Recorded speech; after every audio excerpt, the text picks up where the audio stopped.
Hey folks, Roland Martin here reporting live from Los Angeles here at the Roosevelt Hotel where the memorial service for legendary comedian Paul Mooney is going to be starting shortly. We are the only media outlet actually reporting from here, live streaming this particular event. A group of friends of Paul Mooney got together and decided to put this on. As you can see, the room is packed. There are folks all here. There are a number of people who are going to be performing here as well. There are going to be lots of different stories. You know, when it's comedians, you know it's going to be funny as well. It was a few weeks ago when Paul Mooney passed away, dying at the age of course, 78. We got the call. I got the call from his cousin Rudy. And he said, hey, Paul always said if anything happens to him, he wanted the black media to be the first to know.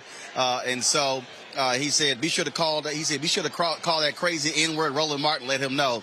And so I told his family that we would definitely be here. They invited me to attend this memorial, and they wanted me to be here. And so that's why we are here. A number of people, Eddie Griffin, Lunell, George Lopez, going to be presenting. They're going to be, of course, talking about Paul Mooney, Steve Harvey, Dave Chappelle. Others have done videos. Singers, Denise Williams, Jonathan Butler, going to be performing here as well. And so it is going to be a celebration of the life of comedian Paul Mooney, of course, who so many folks remember from his stage act, but also being a writer for Richard Pryor, and of course being very much a legend in the comedy field, greatly respected by many. Somebody, you talk about unfiltered, that definitely applies to Paul Mooney, who said exactly what he meant, did not care what people thought, and if he saw white folks leaving his comedy show, then he knew that he did exactly what it is that he wanted to achieve. And so we certainly wanted to be here to honor his life, and that's why we're going to be live streaming this 3-hour program, and that's going to be taking place. And so that's why we are here in Los Angeles. You might remember, so what we're going to do, we're going to start the program right now. Here we go.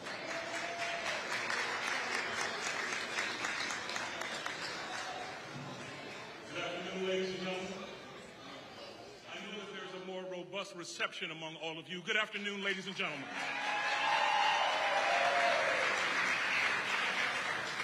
As was stated moments ago, my name is Ren T. Brown, and I'm honored beyond measure to join with all of you in this celebration of a genius. The brilliant, the ebullient, the inimitable, the indefatigable, the sagacious, the perspicacious, the noctilucent, and the noctiflorous, Mr. Paul Mooney.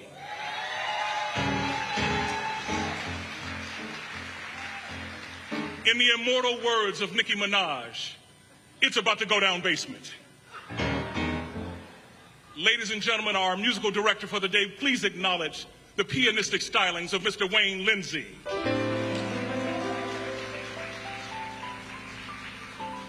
And given the bacchanalian nature of this affair, I'll wait till everyone gets it, the bacchanalian nature of this affair, we are in need of a word of prayer.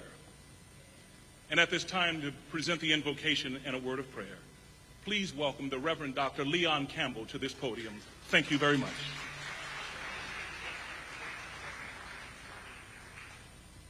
Thank you so much. And I just wanted to take a moment to welcome you all as we celebrate and honor Mr. Paul Gladney, better known as Paul Mooney, the godfather of comedy. And so let us just take a moment to turn within as we celebrate his genius, as we celebrate his legacy. Let's take a breath. God of my spirit, supreme inspiration, God of my heart, we take refuge in your great love. Creator and ultimate wisdom, may all be blessed and may all find their way to love.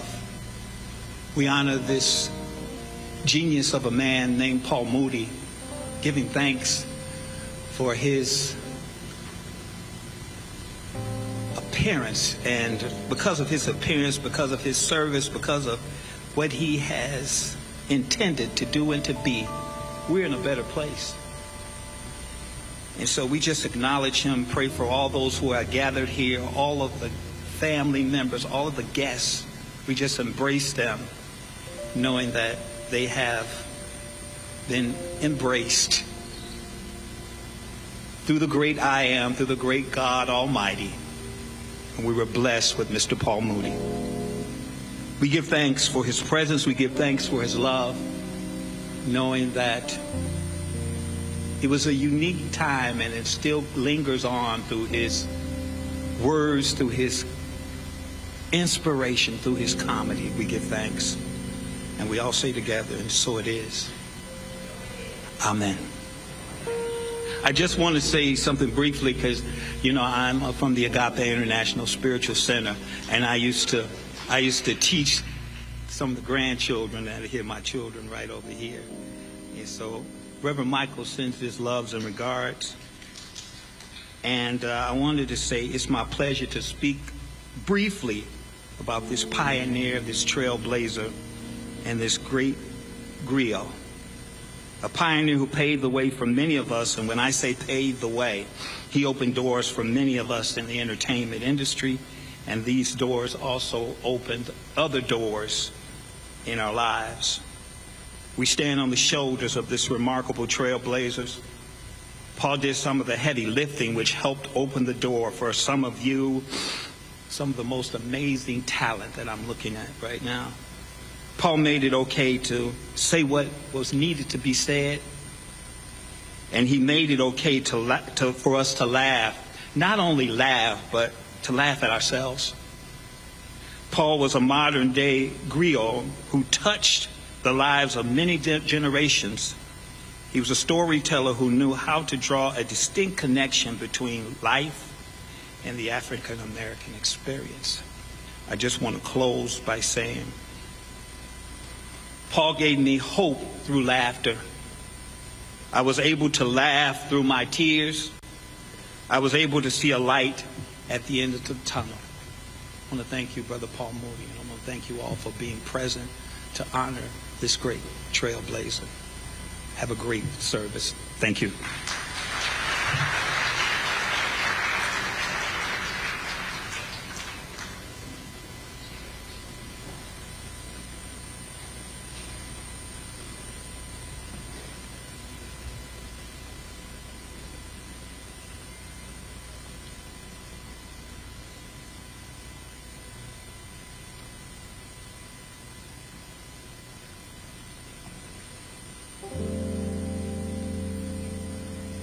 Introducing CC Rain, y'all. Give us some love.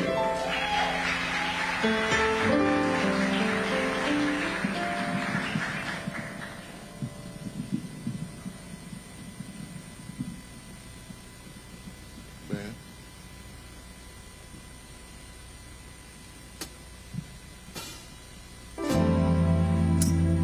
Alone in a room, it's just me and you.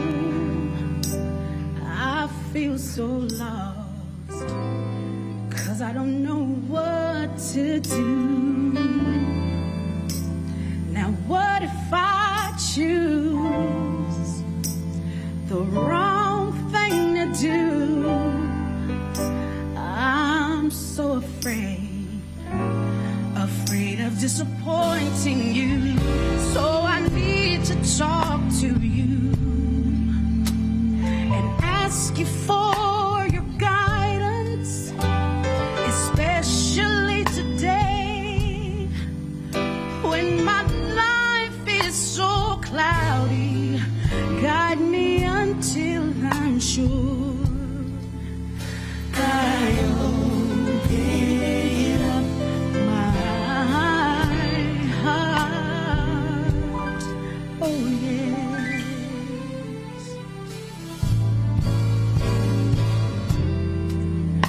My hopes and dreams are fading fast. I'm all burned out, and I don't think my strength's gonna last. So I'm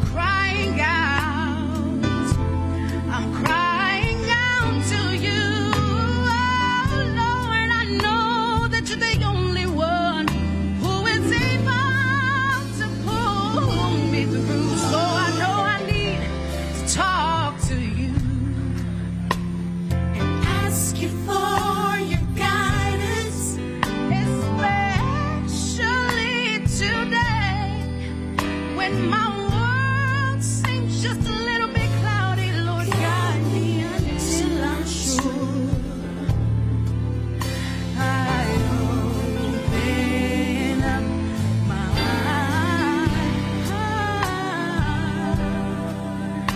Oh yeah, yes I do. So show me how to do things your way. Don't let me make the same mistakes. Oh no. Over and over again. Your will be done, and I'll be the one to make sure that it's carried out. And in me, I don't want any doubt. That's why I wanna talk to you. Yes, I do. And ask you for your guidance, especially today when my world seems just a little bit cloudy. Lord, you guide me through. That's why I open up my heart, my heart, my heart, my heart. Oh, all I need to do is just hear a single word from you. I open up my heart to you, to you. You're the lover of my soul, the captain of my sea. I need a word from you. That's why I open up my heart. Thank you. CeCe Rain, let her hear it. CeCe Rain.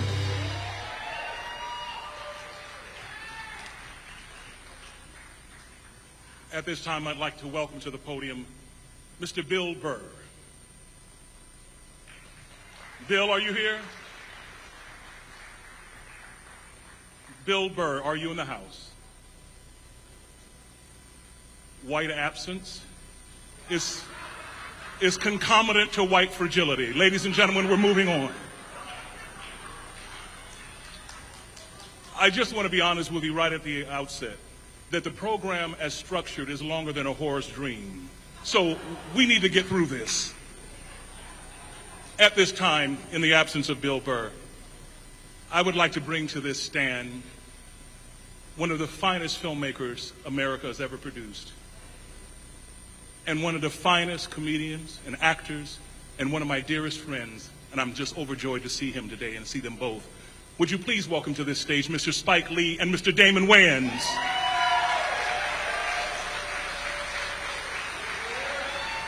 Let them hear it.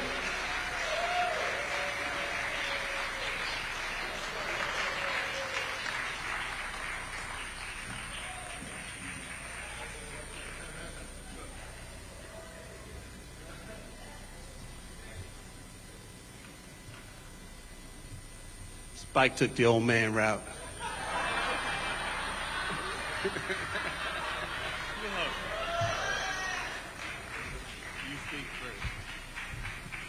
So when I saw my brother here, I said we should come up here together, and he was gracious enough to share this moment with us. We worked together with our brother Bamboozle, and I remember the day we filmed him, and he did his, I don't want to say a routine, but his stuff. And the whole crew, besides the extras, were there. And he just put it down, and it was an honor for both of us to be working with him. And we've lost a lot of people during this pandemic. And for a minute, it was like day after day after day after day after day. And I hope that we all realize how precious life is. In a couple of days, we're going to reach the 600,000 mark of Americans, our parents, grandparents, sisters, brothers, cousins, nephews, friends who are no longer here. And that number is more than Americans died in World War I, World War II, Korean War, Vietnam, Iraq, and Afghanistan combined. So when we come together like this to honor our giants, let's also remember how precious life is. Because as we've learned, with the snap of a finger, it can be over. Take it over, thank you. Thank you, Spike. And it is an honor to share the stage with you. I just want to talk about, because Mooney would want us, he's a comedian. Comedians wants the jokes. Yes, nigga, but be funny, homie. Be funny. So I just want to talk about the three things Paul taught me as a comedian. The first thing he taught me was how to be fearless. He was the most fearless comedian I've ever seen. We used to, back in 1985, we used to go up to the Comedy Store. He would go on last. We called it the Mooney Hour. And he would piss. He would chase white people out. They would get up. He said, "Sit down. We didn't walk off the plantation." It was just so wonderful to watch him not care. The second thing he taught me was humility. I remember when In Living Color first started, taking off, and he was working on that. He comes to me and goes, "Homie, they'll tell you they love you. They don't love you. They hate you. Spend the money, enjoy your success, homie. It's the illusion of inclusion, homie." And he was so free. Mooney was so free. He didn't care. He's the TurboTax. Free, free, free, free, free, free, free. And the last thing he taught me was how to rock a hat on stage. Nobody rocked a hat like Mr. Mooney. And I'm going to tell you guys something that y'all probably don't know. I used to see him every year at the memorial for Jesus Christ. And he would be there in the back of the room. And the first time I saw him, I'm like, "Paul, what you doing?" He said, "Homie, what are you doing here?" He said, "It's the truth, homie. It's the truth. I'm trying to get my ticket into paradise." And so based on everything I know in the Bible, I will see him there in paradise. I love you, Paul. Now a word from Dave Chappelle. How are you doing today? That's a tough one. I want to shout out every comedian on earth. One of the best that ever did it passed away today. His legacy will live forever. He did everything from Richard Pryor's show to Chappelle's show. He's one of the first black people ever in the Writers Guild. Paul Mooney will be sorely missed and wildly remembered. I'll see to that. Okay, one of the greatest comedians ever. All right. All right. Thank you for your time. Of course. Sorry for your loss.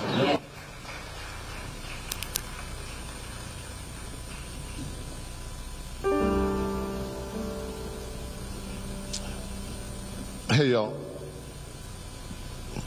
Redden told you who I was. I'd like to thank you guys for letting me be your musical host this evening or this afternoon. I have assembled a lot of my very good friends to come and perform for you. Before I go into that, I would just like to say that I was fortunate and blessed to have worked with Mr. Paul Mooney in 1988 when I was the pianist for a woman named Aretha Franklin. We did 5 nights at Radio City with Paul and Peebo opening up for us. So we got a chance to hang out backstage and upstairs every night. So believe me, it's truly an honor to be here in this capacity with you guys today. And we're going to have a lot of fun. I spoke with Daryl earlier, and he assured me that this is a celebration. So anyway, with that being said, I'd like to kick this thing off with Louis Price. Louis Price. Can I have an A flat? I was born by the river in a little tent. Oh, just like that river. I've been running ever since. It's been a long time coming, but I know, no, change is gonna come. Oh, yes it will, yes it will. I don't want to sing. You know, Wayne, you know. What we doing, Lou? You called me, man, at the last minute, man. And when you said it was Paul Mooney, you know, man, Lisa called me and she said, Lou. And I said, man, I'm honored because this cat was bold, black, and beautiful. And his courage, you know, you got to give it his courage not only helped comedians, they helped cats like me. Because who you know is going to start over there? Very superstitious. Oh, writing on the wall. Very superstitious. Not about that fall. Hey, 13 month old baby. Oh, yeah. Oh, yeah. No. That's not appropriate. It's not. I was trying, I said, Wayne, I don't know what to sing. He said, well, you got to come up with something. So all these songs were going through my mind. I said, man, what do I sing?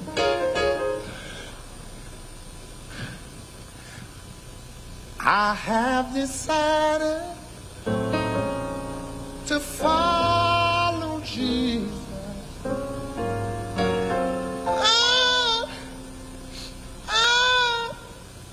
I have decided to follow Jesus. I have decided to follow Jesus. I don't know what you think. I just heard Damon said that Jesus was cool, huh? All right. No turning back. No turning back. Yeah. Whoa! Man, that's beautiful. Oh, but no, I don't know. You think Paul would have liked that? You know what he was? Wang, and you know it, because we remember getting some of that light. He was a shining light. And wherever he went, his light was shining, okay? Even though sometimes it was a fluorescent light. This cat would expose you. You know, you used to go into those clubs and they put that fluorescent light on you and then they show up stuff. He would tell all the stuff in his mind that was showing up inside, white people, all kinds of people. So he was a light. What, you think we could do something that has something to do with light? What'd you think? This little light of night, I'm gonna let it shine. I said this little light of mine, I'm gonna let it shine. This little light of mine, I'm gonna let it shine. Let it shine, let it shine, let it shine. Oh, everywhere I go, I'm gonna let it shine. Oh,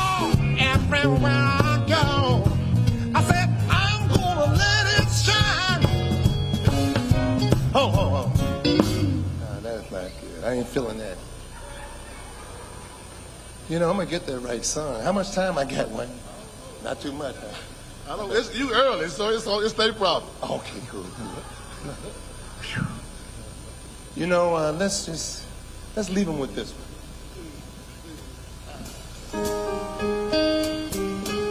Bring it down, make it real sweet. You may think you're hurting no one when you do what you do in the dark of the night and day.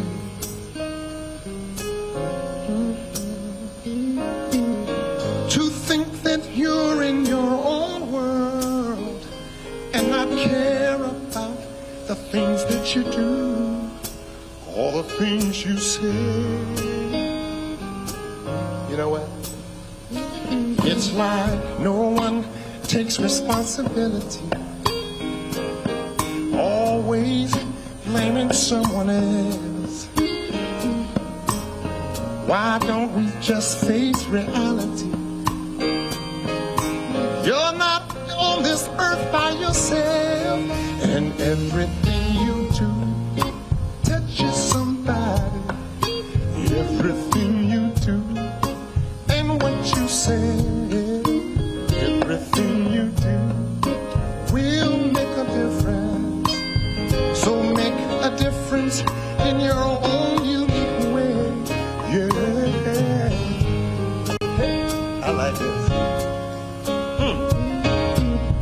You never know who is watching, so just carry yourself like a camera is always on. Yeah, yeah, yeah. To be a good example is the way we should live and the way we can fight what's wrong. Well, can you imagine the impact of what a compliment or insult will do? Oh, just throw a rock in still water. See the ripple effect? That's what happens to me and you. Oh, everything you do touches somebody. Everything you do touches somebody. Everything you do touches somebody. So make a difference in your own unique way. Yeah.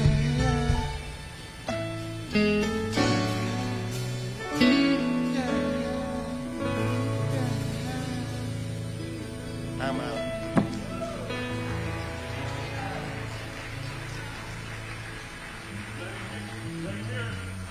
Mr. Lewis Price, let him hear it, ladies and gentlemen. Lewis Price, the pride of Chicago, Illinois.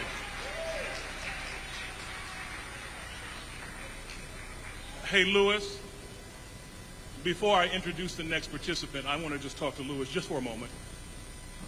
Lewis had such an Aristotelian entrance, sitting there as if he were older than black pepper, getting up with aches and pains, and then he leaps onto the stage and does an unrehearsed medley. My goodness. Whoa. My goodness. Lewis Price, ladies and gentlemen, let him hear it. Exquisite Lewis Price. At this time, I'd like to bring an actor to the stage, a comedian to the stage, a writer to the stage. His mother, Mitzi Shore, was everything at the Comedy Store. Ladies and gentlemen, please welcome to this stage, Mr. Pauly Shore.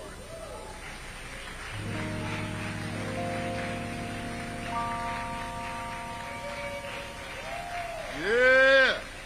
So I got the email from the Paul Mooney family. Thank you for having me. Respect, right? And I'm like, fuck, I have a show tonight. And then I said, you know what, fuck my show, because Paul Mooney would want me to be here. Because I live in Las Vegas now, because that's what happens when you're a perverted white guy living in Hollywood. Okay, no jokes. Damon said we could do jokes. Anyways. My name is Pauly Shore. My mom started the Comedy Store back in 1972 with my dad. My dad started it. My mom won in a fucking divorce. But that's another thing. I want to give it up to my mom, Mitzi Shore, for starting the place back then.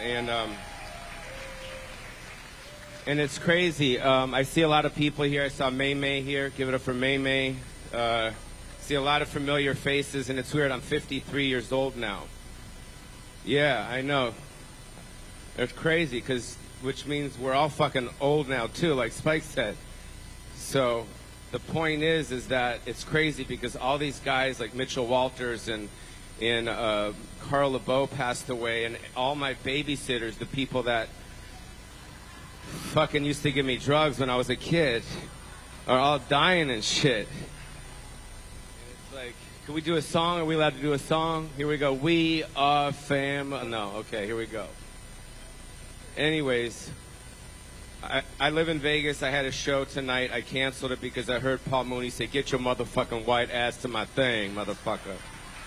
And I heard my mom say, "Go to the fucking thing, represent the store." So I lost some money. You know, as a Jewish person, it's tough. I was going to make some money. But anyways, I used to watch Paul Mooney back in the 70s. Early 80s, he used to sit on the stool at about 1:30 in the morning. He'd we'd give him a moe, and we put a straw in it, and then he would say the N-word a lot. And obviously, I can't say that shit, but he would say, da-da-da-da-da, I do it so much my teeth turn white, or some shit. Remember that? I can't say it, because I'll get fucked. There's cameras and shit everywhere. So...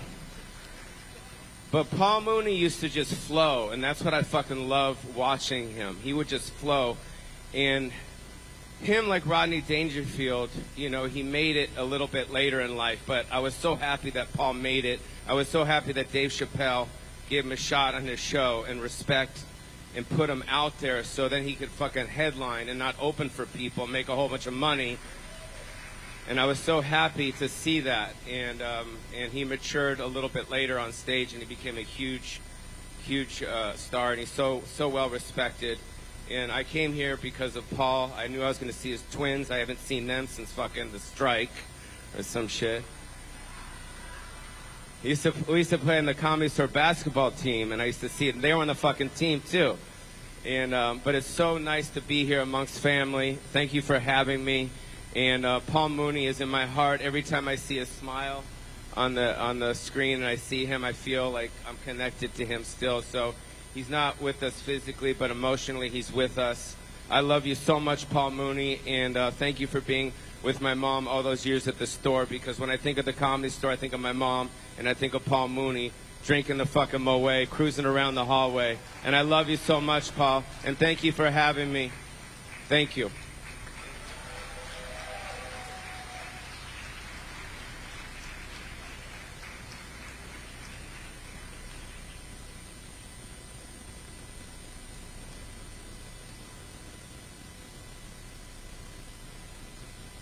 Pauly Shore, ladies and gentlemen. Let him hear it. Pauly Shore, all the way from Las Vegas.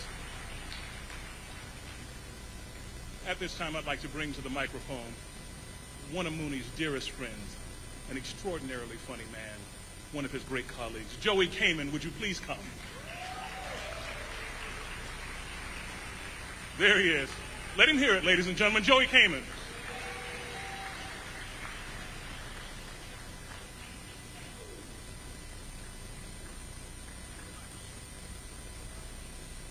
Oh, thanks for having me.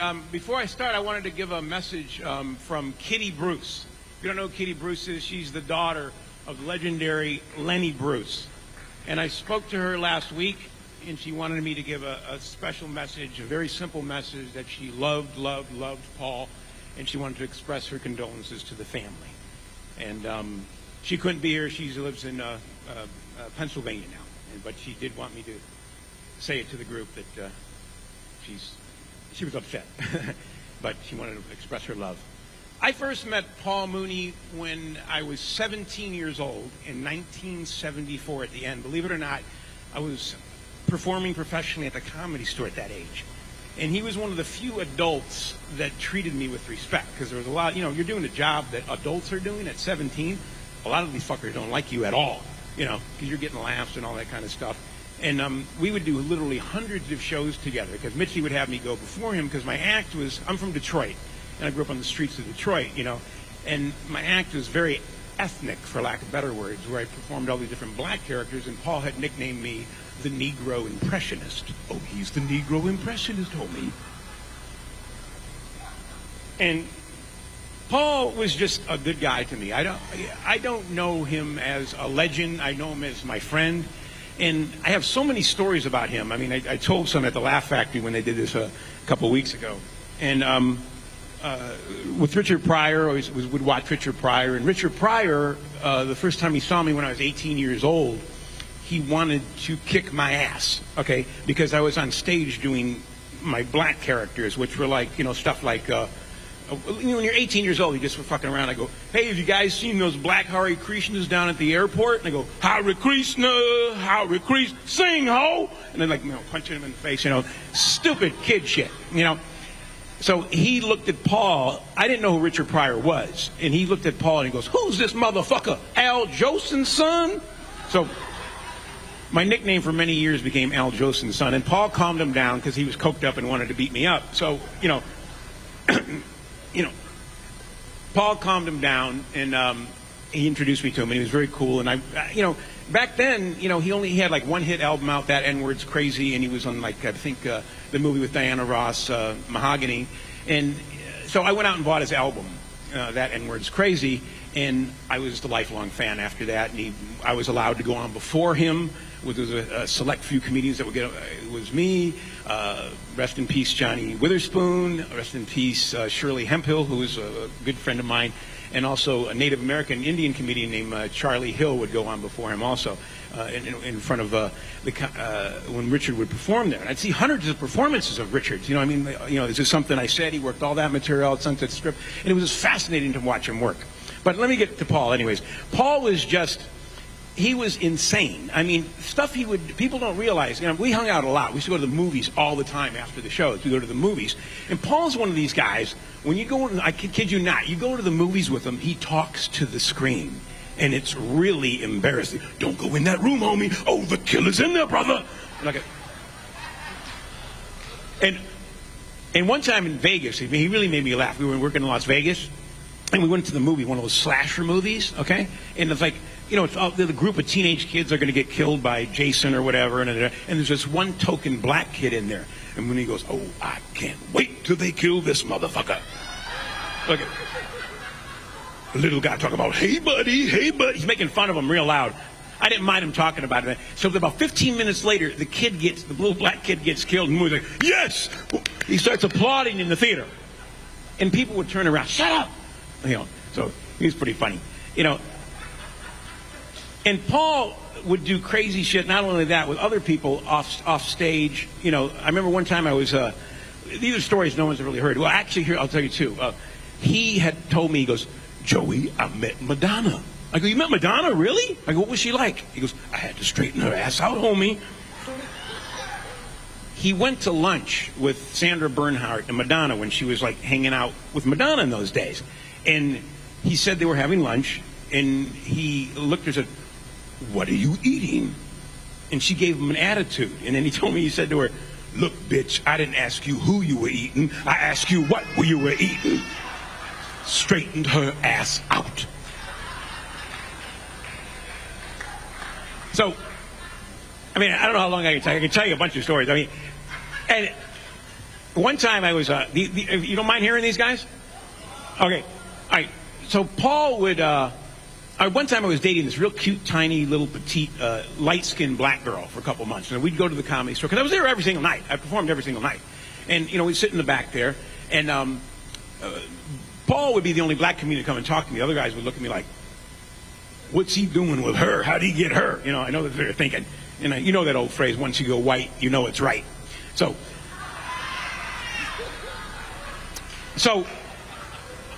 she thought Paul was hilarious, okay? And Paul drove shitty cars, okay? He's this shitty Jaguar that was always breaking down. Then he had this big old green ugly Cadillac that ate oil every 200 miles. And so he was always asking me to give him rides home, you know, and give me, brother, I need a ride. So I'm sitting in the back of the club, you know, and there's a phone call. There's no pagers then. There's no cell phone. There's no internet. There's nothing. So I get a phone call in the booth there. And I go, who the hell's calling me at the Comedy Store? Brother, I need a ride. So he was down on Doheny and Sunset. I think he was having a meeting at Mitzi's house. She lived up the hill. So I go and get him in the car, and I have this date with me, okay? And it's a little car I'm driving, you know, like a little Dodge Colt or whatever, and Paul wants to sit in the front seat. So he sits in the front seat, I'm driving, and she's in the back seat, okay? So all of a sudden, we're driving, and she's all excited that Paul Mooney's in the car, you know? So all of a sudden, she takes it upon herself to announce her ethnicity. And she says, you know, Paul, I'm part Scottish and American Indian and French on my mother's side and blah, blah, blah, blah. And Paul just looks at her and goes, no, bitch, you're an N-word. I think he ruined me getting laid that night. You know, I mean, he's like, you know, there were a lot of stories, you know, with Paul, but, you know, Paul didn't actually, you know, we worked out in the Comedy Store for many years, and Mitzi would always have me go to La Jolla with them or Las Vegas with them, you know, because she liked to put, like, her ethnic show together, and I was, like, the token white guy, you know. And Paul didn't really become super famous until, like, the Chappelle show in '90s. So there was, like, 20-something odd years of him just, like, toiling sort of in obscurity because the club owners didn't want to put him on because, you know, he was just so radical. And I used to give him Paul would do these jokes. If he wanted to hear from me, for some reason, he didn't care if I told him any racist joke or anything like that because he wanted to hear it. Now, what guy wants to hear this? If I said it to any other black guy, I'd get my ass kicked. He goes, I need those jokes. So he used to have a section in his act, and this section was about 5-2-minute section, okay, that was, these are my favorite N-word jokes told to me by my white friends. The most racist jokes you ever heard. And the juxtaposition of that was like, you know, here's a black guy telling racist black jokes that probably have not only been heard at Klan meetings, and he's telling them on stage, and the audience is going apeshit. They're going insane. And it was so strong that when he tried to do his regular material after that, it didn't fly as well because these jokes were that powerful. But anyways, in wrapping up, I just wanted to say, you know, when I hadn't seen Paul in many years, and I was really saddened to hear that he had dementia, was ailing health and all that kind of stuff. And then when I saw on the internet that he died, at first I went, oh gosh. And then about 20 minutes later, it kind of hit me, and all these memories flowed back into me when I was a kid. And, you know, he was one of the few that showed me respect.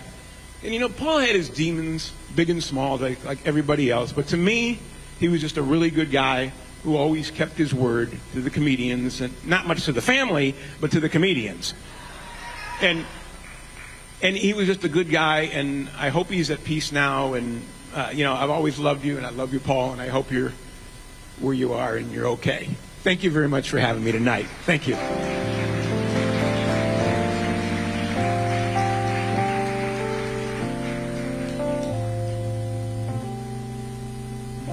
Ladies and gentlemen, a video from Jay Leno. I first met Paul Mooney back in the 70s at the Comedy Store. When I got here, Paul was one of the kings of the Comedy Store. He would blow the room out every night, hilariously funny. I can remember when the TV show Roots premiered, I think it was in '77. That's when Paul was in his element. He took that. It was, at the time, for those too young, it was a hugely popular show about slavery and Kunta Kinte and all of that. And Paul would come in every night and go, white people keep apologizing. I'm sorry. I didn't know. He would do this hilarious. It was just hilarious. He would just kill every single night with that. Plus, he was also Richard Pryor's muse, you know. Lenny Bruce had a guy named Joe Ancis who was friends with Rodney. And Joe Ancis was not a comedian, but a very funny guy. He gave Lenny a lot of material. He gave Rodney material. And that's kind of what I think Paul did with Richard Pryor. I'd see them put their heads together at the Comedy Store, and Mooney would tell them something, and then Richard would go up and kill with it. And it was fascinating. But he was exasperating to deal with. You know, he was just remember one time he said, Jay, you got jumper cables? You got cars? You got cars, right? I need jumper cables. I got a car at my house. It's dead. I said, yeah, I got Paul. I'll give him this. I give him my jumper cables. 2 weeks go by, 2 weeks, 4 weeks. So after about 6 weeks, I go, Paul, can I get my jumper cables back? He said, I threw them away. I said, why did you throw them away? Because they didn't work. They're broken. What do you mean they're broken? They're cables. What do you mean they're broken? Well, I put them in my car and it didn't start, so I threw them away. I said, did you put them on right? And then he gives me, oh, you're saying a black man doesn't know how to put jumper cables on. Is that what you're telling me? Saying black people can't put jumper cables on? No, Paul. So, and it was just like the most ridiculous guy. I said, look, where did you throw them? I'll go get them, because nobody had any money back in the 70s.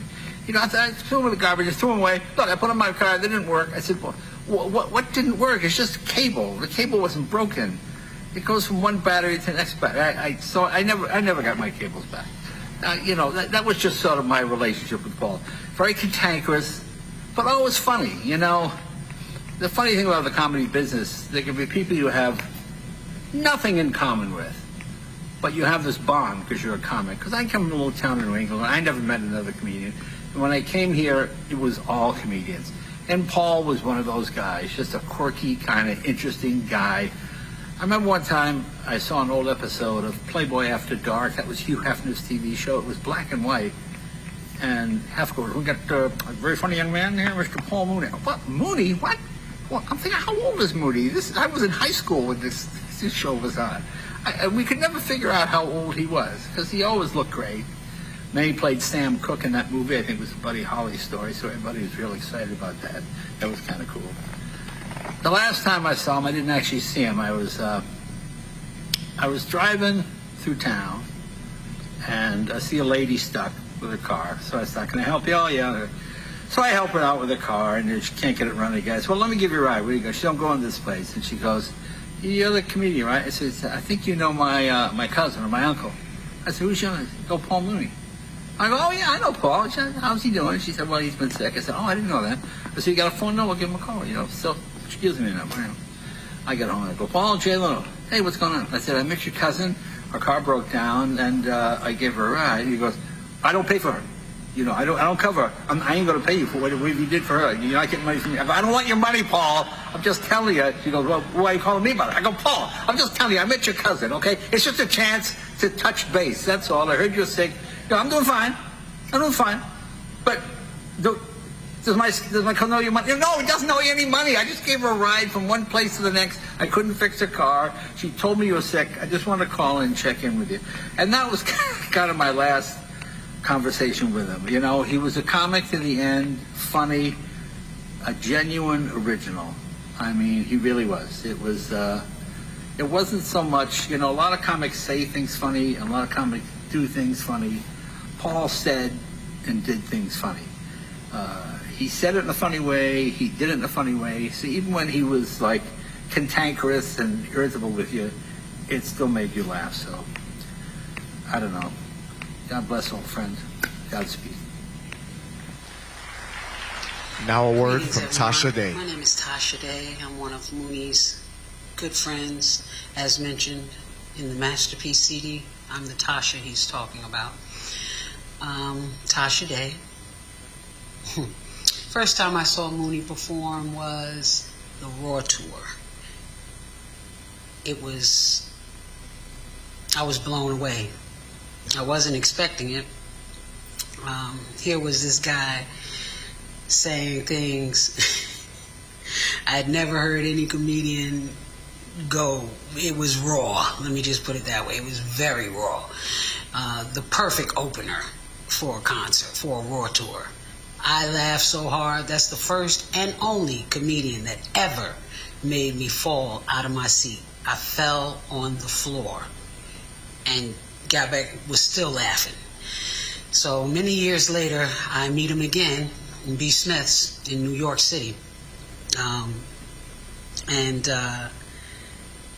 approached him, and it was a funny scenario. He just cracked me up initially.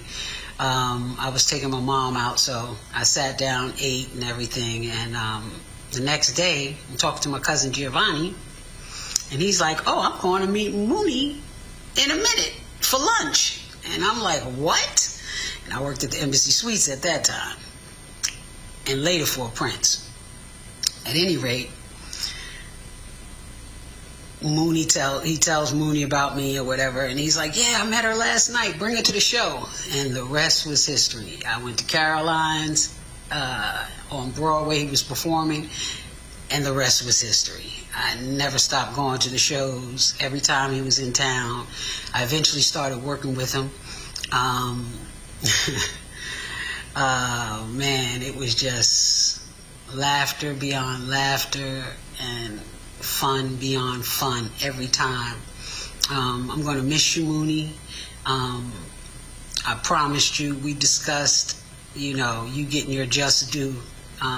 So unfortunate of the way things went, and we weren't able to pull it together. But there will be a tribute to you.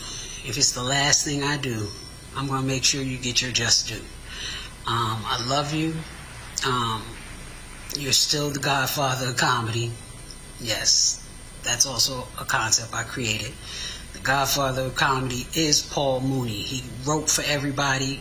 He created so much comedy. I'm talking about from the Richard Pryor Show, Sanford and Son. He wrote for everybody. Flip Wilson, Moms Mabley, all the greats. And on the Richard Pryor Show, he started lots of folks' careers that people don't even know. Robin Williams, John Witherspoon, Sandra Bernhard. The list goes on. Everybody on the cast of the Richard Pryor Show, he gave them their first break on that show. And he's done so much. The Wayans Brothers show, what is it? Oh, shucks. Come on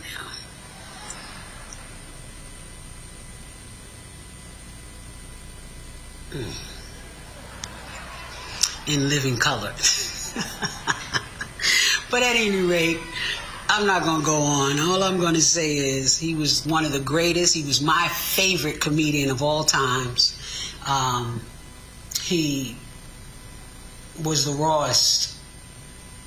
He was the militant comedian, basically. They felt he was militant. I thought he was hilarious. I didn't feel he was militant. I thought he was pretty fair. He snapped on all ethnicities. Every single one. Didn't leave one out. Okay? And I loved him for it. And I'm going to miss you, Mooney. I'm going to miss you. PM7 for life. PM7 International will represent for the rest of our days. Know that. I love you. Beautiful. Help me welcome to the stage Miss Denise Williams.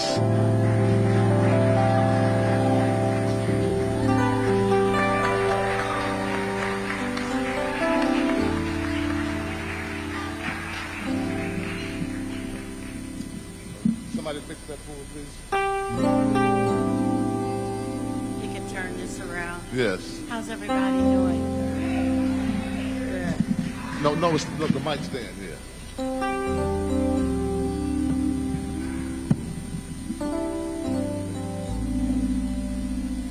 A little bit. It's a pleasure to be here and to be a part of honoring Mr. Paul Mooney. I didn't have a lot of chances to be around him like others have, but we had one conversation, and that one conversation left such a mark on my mind about who he was and who we could be. And because of that, I'd like to sing this song for him and for you.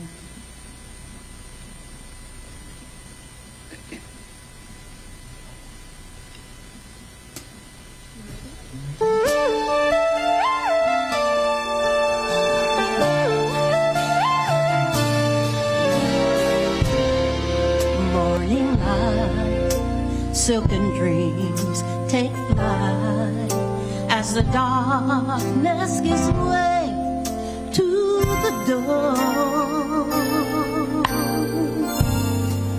You survive, now Now your moment has arrived. Now your dreams have finally been born. Black butterfly, sail across the waters. Tell your sons and daughters what the struggle brings.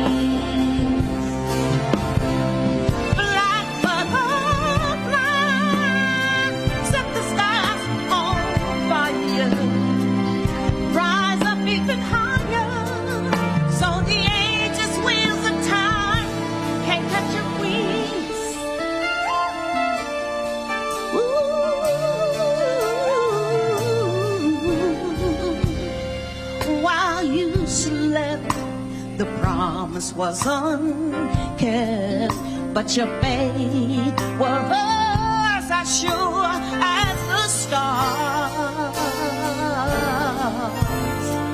Now you're free, and the world has come to see just how proud and beautiful you are.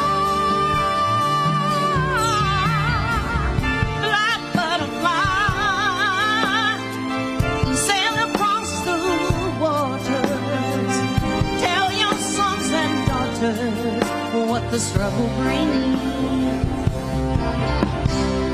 Black butterfly, set the sky on fire. Rise up even higher, so the winds can catch your wings. Let the current in your heart and send it soaring. Write your timeless message clear across the skies,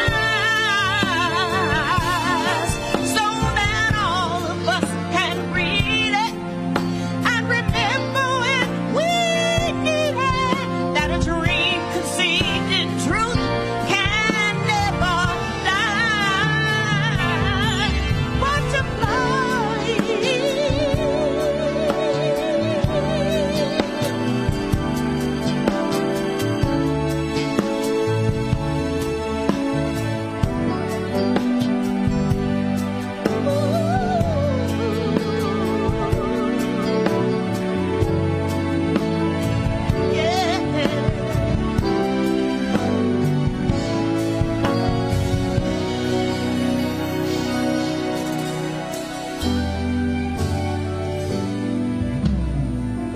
cause now I'm free, and the world has come to see just how proud and beautiful you are.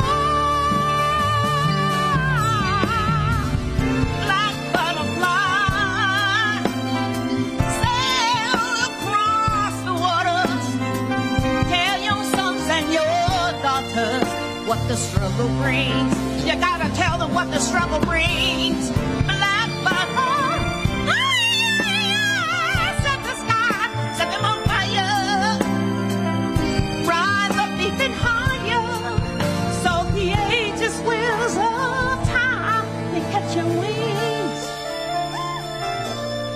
Fly, butterfly,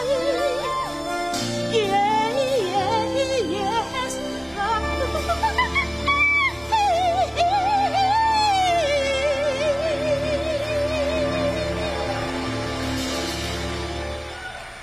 I love you.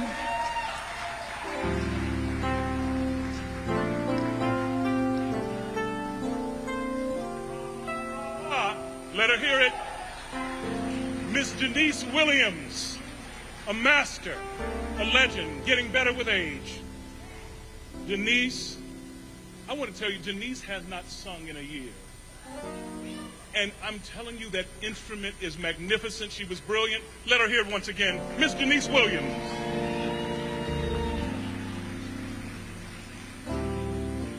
Lord, have mercy on my soul. How many chickens have I stolen? I'm telling you, at this time, I'm so deeply honored to bring this electric human being to this stage. He's brilliantly funny. We've known each other across 3 decades. He's the pride of Kansas City, Missouri. Would you please welcome Mr. Eddie Griffin, ladies and gentlemen.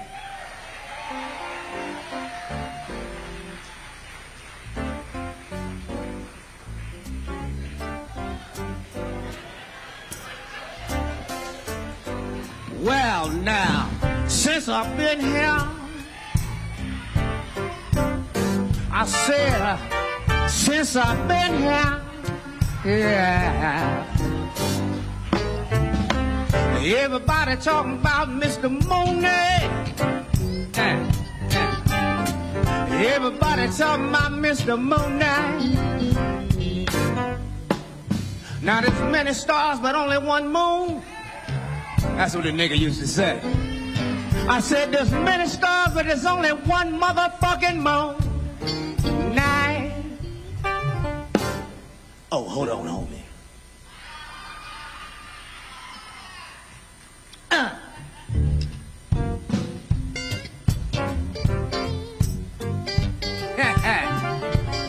Check it at the door.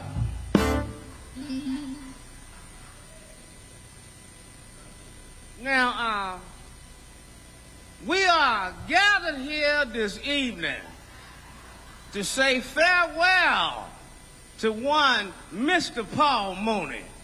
Now, he was dear to us all. Yeah, beyond dear. See, the nigga, I don't know why ain't nobody got up here and said nigga, because that was one of Paul's favorite words. Nigga, nigga, nigga, till his teeth turn white. I just said it today. Look how white my teeth is. Now, me and Paul, we went on tour one year. Well, we did it a few years, but, you know, we went on tour this one year. We had a show in Miami, California. Well, it was in Florida, actually. But the liquor's good. So anyway, we was in Miami, Florida, and it was one of them janky nigga production shits. And nigga, they had like 50 motherfucking meters. The show started at 10 a.m. and me and Paul didn't go on to 9 p.m. And we kept telling nigga, you don't need this many motherfucking meters. I'm trying to sell it out. Nigga, all you need is me and Paul's gonna sell the fuck out. So nigga, the motherfuckers, nigga, it got to the end of the show, nigga, and Paul went up. And I said, I ain't going on. They ain't gave us our money yet. Paul said, homie, I'm gonna go on and I'm gonna keep the crowd busy. You get our money.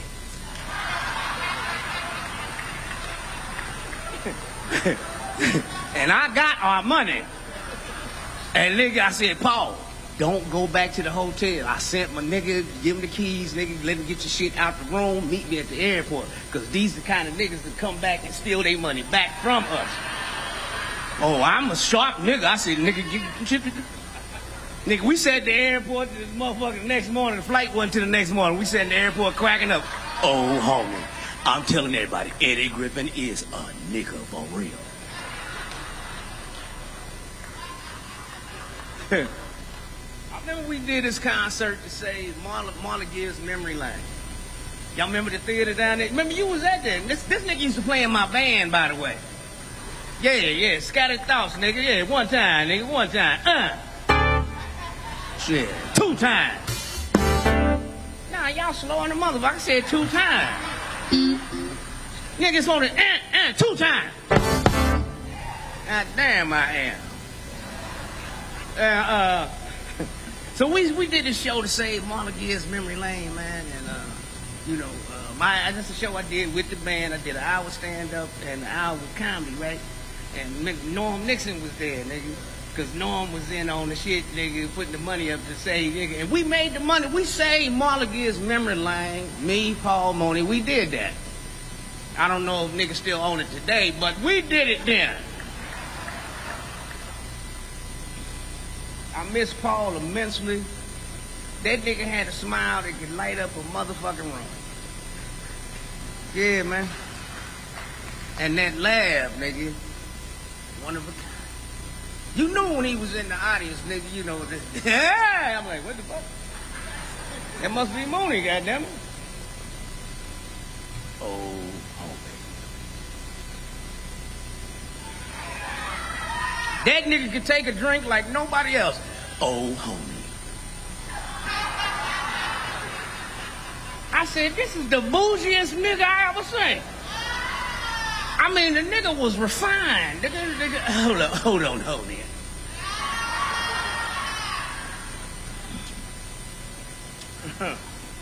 Nigga, his beautiful twin sons is here, them ancient looking niggas. And Paul used to call them that too. He said, them niggas look older than me. I'd like to thank Spike Lee for giving us a coronavirus update. I said, this nigga up here updating corona, nigga. 600,000 people have died. It's more than any war. Don't nobody give a fuck about that shit, Spike. This ain't no motherfucking infomercial for no goddamn pandemic. They playing the shit. Fuck it.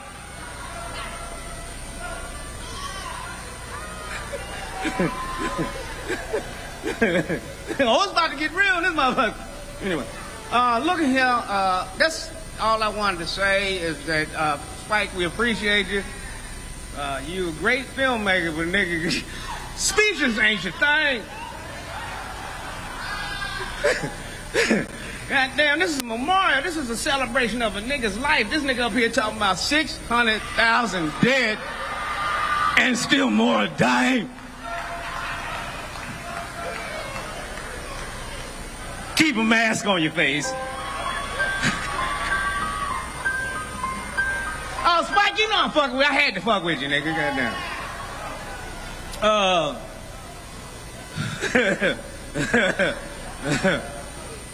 Look at here. To the Mooney family and all his beautiful children and, you know, his wives and things, you know. I love him, man. I love y'all. I thank y'all for having me. I appreciate you. Good night.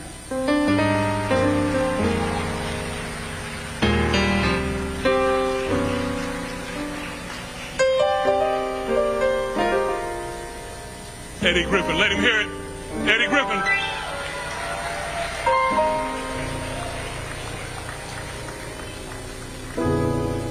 Our next presentation is from Mr. Steve Harvey. Steve was one of the great contributors to this afternoon, but unfortunately there's some technical difficulties with the video component of his presentation. So I'd like all of us to gather and listen for 3 minutes to the audio presentation from Mr. Steve Harvey.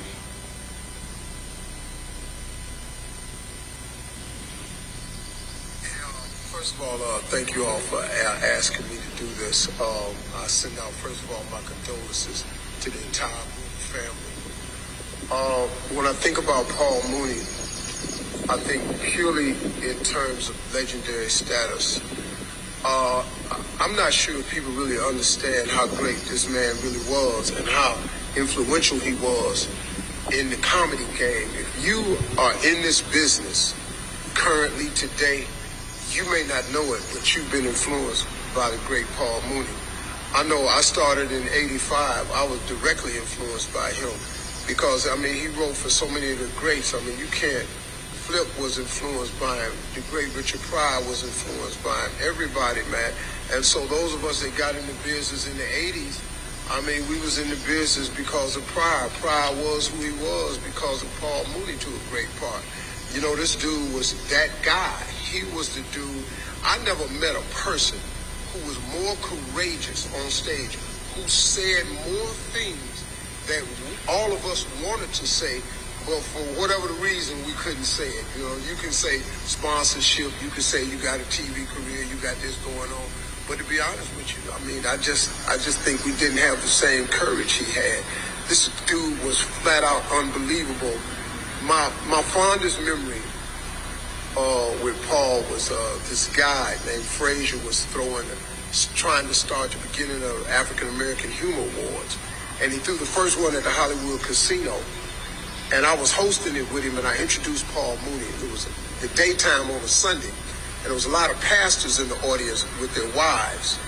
And I introduced Paul, and it was right about the time when O.J. Simpson had just been charged, you know, and he had just finished driving up the highway in the Bronco. Paul Mooney went on stage and started doing humor about it. I'm talking about one of the first people I heard doing anything about it. And one of the pastor's wives stood up and said, "This is so inappropriate And Paul Mooney, in atypical Paul Mooney style, said, I haven't even gotten to the inappropriate part yet. And I was in the floor, and he looked at me the entire time. And I mean, he went in.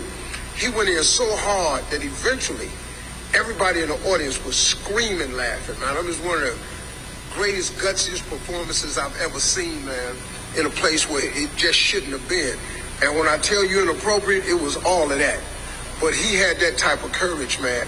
And after the show, he said, I just locked in on you, Steve. I just locked in on you because I needed you.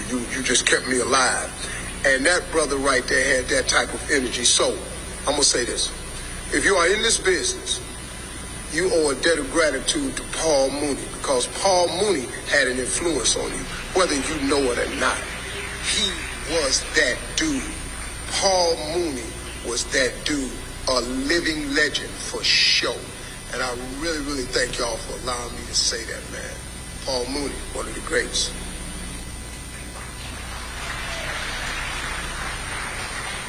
And now a video from Robert Townsend. First, let me just say thank you so much for allowing me to say a few words about Mr. Paul Mooney. So let me begin. When I first moved to L.A., Keenan Ivory Wayans said, hey, Rob, we got to go to the Comedy Store. There's this comedian you got to see. He's absolutely brilliant. He goes on at 12:30. So I'm like, if this cat is so brilliant, why is he going on at 12:30 at night? And Keenan's like, Rob, shut up. Let's go to the Comedy Store. We get to the Comedy Store. We go to the original room. And Paul goes on. And I had never seen anybody like him before in my life. He spoke an authentic truth. He made people uncomfortable, but he made us think.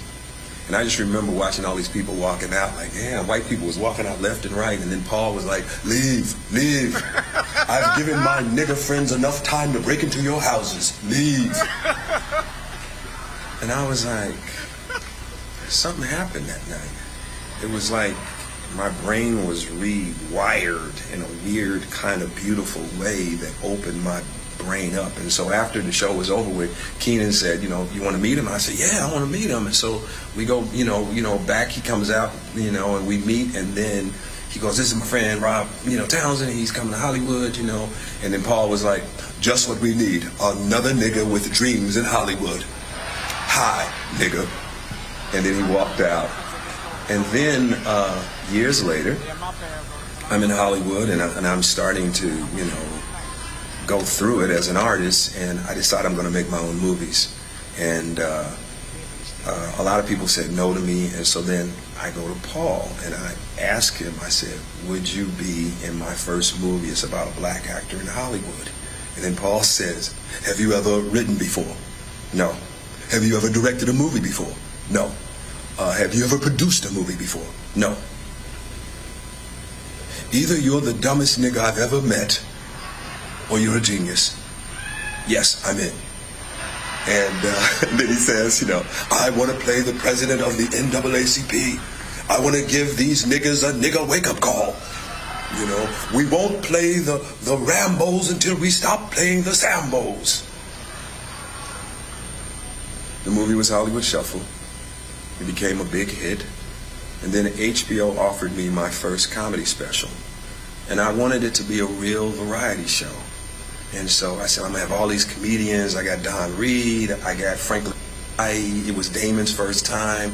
And then I asked Paul to close the show.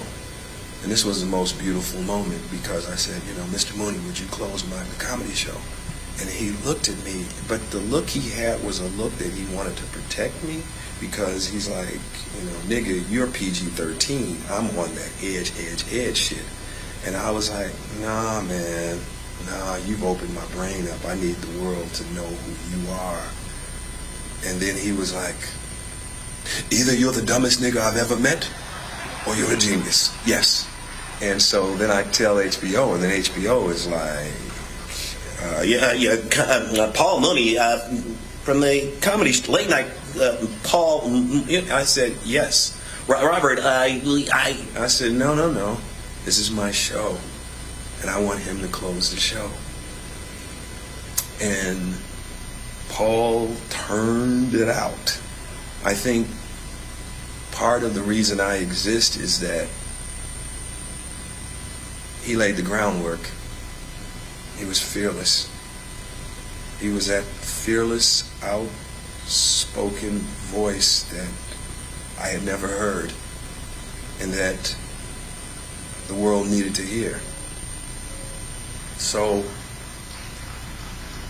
let me just say this.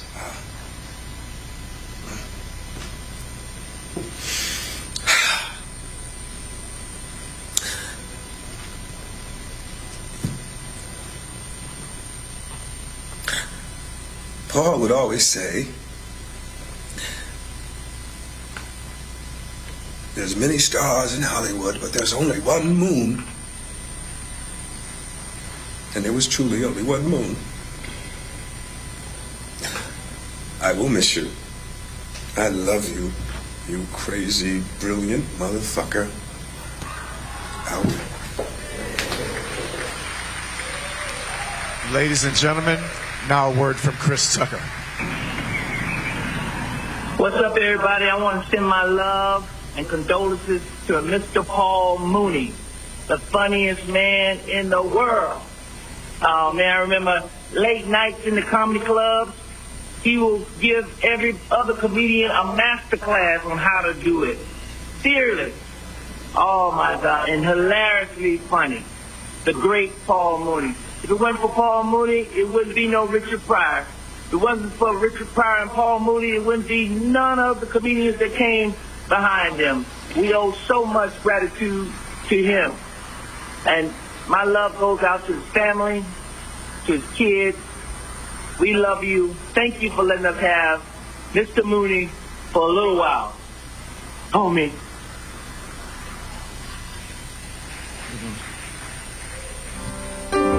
All right, y'all. How about another round of applause for Mr. Paul Mooney, y'all? Give it up. He touched us all.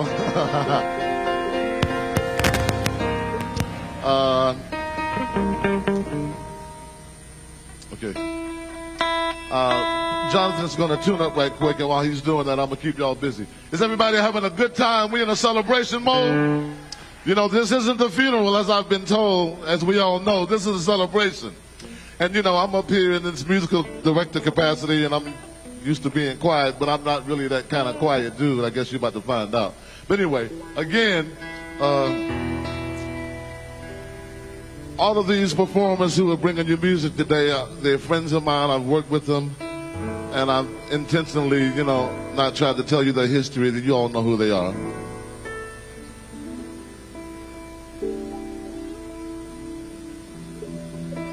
You want a little?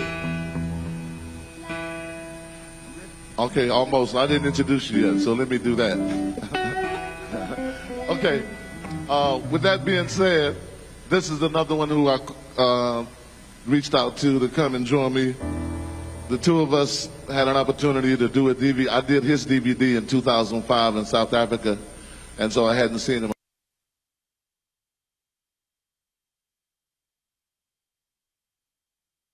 I haven't done this in maybe 12 years. Got the last time we played together. And so anyway, I'm looking forward. Welcome to the stage, y'all, Mr. Jonathan Butler. Ready?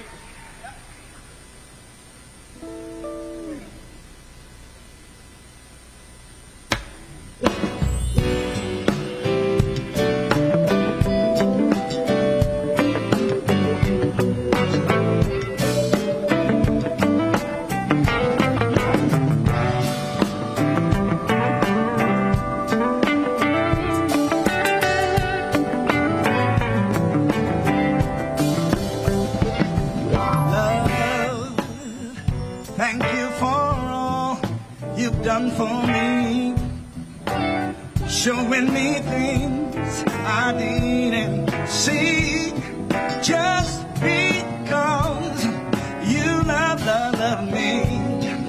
How could it be, Lord? This is why I write a song that sings to praise.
very much, though. It's good to be here and celebrating. I'm from South Africa, so my first introduction to Paul Mooney was with Richard Pryor when I was watching. Can you just give us a little bit of falling in love with Jesus? I know you. Okay. Just you started. What I want and to we'll say, follow you. I was introduced to Paul Mooney just through watching all the videos in South Africa. So I'm glad to be here today to celebrate such an incredible man with you today. Thank you. Can I sing a little bit of Falling in Love with Jesus? Go ahead, please. I wrote this a long time ago, and I think it's an A. I think it's an A. Falling in love with Jesus. Falling in love with Jesus. Falling in love with Jesus. What's the best thing that I ever done? Oh, in His arms, I feel so protected. In His arms, I'm never disconnected. Oh, in His arms, I feel protected. There's no place that I would rather be. I'll sing a little bit more.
There's no place I'd run, no place I'd run, no place I'd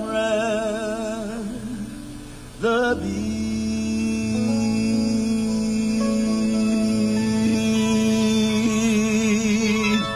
To Paul Mooney. Yeah, Jonathan Butler, y'all.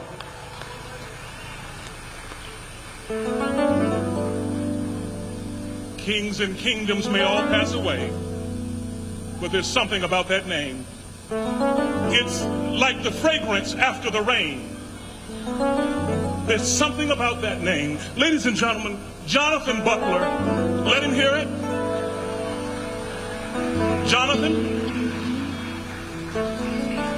in the great tradition of Hugh Masekela, Lete Mbulu, Caiphas Samena, and the great Miriam Makeba, this gigantic son of Kaapstad, Cape Town, South Africa. Let him hear it. Jonathan Butler, ladies and gentlemen.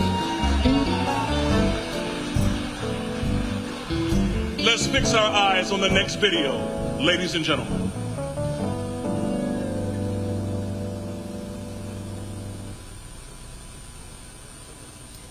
Good afternoon.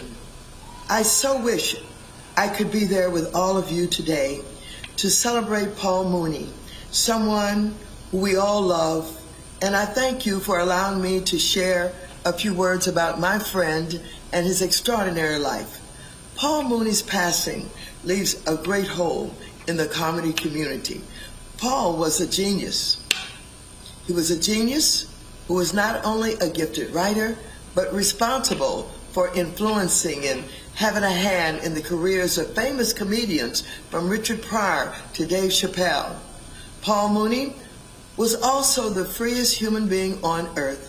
He said what he thought, he said it wherever he was, and he did not care who liked it, who didn't, or who he offended.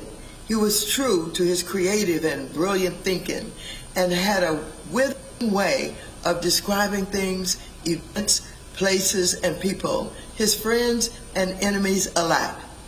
But he was always kind to me. He never called me out. He never made me the subject of his comedy, and I was so grateful for that, because whenever I was in his presence, and especially when he was on stage, I was never sure if he was going to spare me. And that's because if you know Paul, you know that Paul Mooney didn't just tell jokes. He told stories. He told hard truths. Paul Mooney used his talent to both make you laugh and make a point, forcing people to sit with their own discomfort. Paul Mooney's undeniable talent was to entertain. But Paul Mooney's blistering, brave, and bold brand of comedy also gave us an honest depiction of ourselves. And through it, he dared us to be better people. This was on full display, and he was at his best when he joked about race, racism, and discrimination. His critiques both rocked people to their very core, as much as it made them erupt into laughter. That was his way, turning his brilliant command of words and observations into astute commentary that made us laugh until we hurt, until our collective pain left our bodies. Some people might have mistaken Paul Mooney's commentary as defiant and even difficult, but really, it is what I would describe as dauntless and determined. His goal wasn't to inflict harm, it was to expose it. He punched up, not down. I can recall when there was a debate about the N-word. As anyone familiar with Paul Mooney would know, he used the N-word throughout his comedy, including his most well-known comedic bits. But I and Jesse Jackson and some others have been encouraging him to stop using the word. He finally agreed and did something quite unusual for him. He stopped using the N-word. He understood that many people felt so much harm from it. So Paul Mooney leaves records, and I mean literal records, behind to remind us of the indelible imprint he made on American culture. If we are to remember Paul Mooney in the way that he would want, I can only guess, based on his extraordinary legacy, that it's this. 1, invest in other people. Per his own words, Paul Mooney enjoyed seeing other comedians who he nurtured and succeeded. I have no doubt this will play a part in his legacy, living on for generations to come. Number 2, laugh a little. It truly is the best medicine, even when it tastes a little bitter. And 3rd, make a little mischief, but find a way, using your own brand of talent and creativity, to do so. History will remember Paul Mooney as the godfather of comedy, a jokester, and a truth teller. I'm so thankful for not only the laughs that he gifted us, but also for the friendship we shared and the lessons that he left for all of us to live by. He is truly going to be missed. I know I'm going to miss him. Thank you so very much. Lovely, lovely Auntie Maxine Waters. Let her hear it, even from afar. I'm honored to introduce this next troika. They represent some of Mooney's comedy offspring. Would you please welcome to this stage Mr. Chris Spencer, Miss Tiffany Haddish, and Mr. Joe Torry, ladies and gentlemen.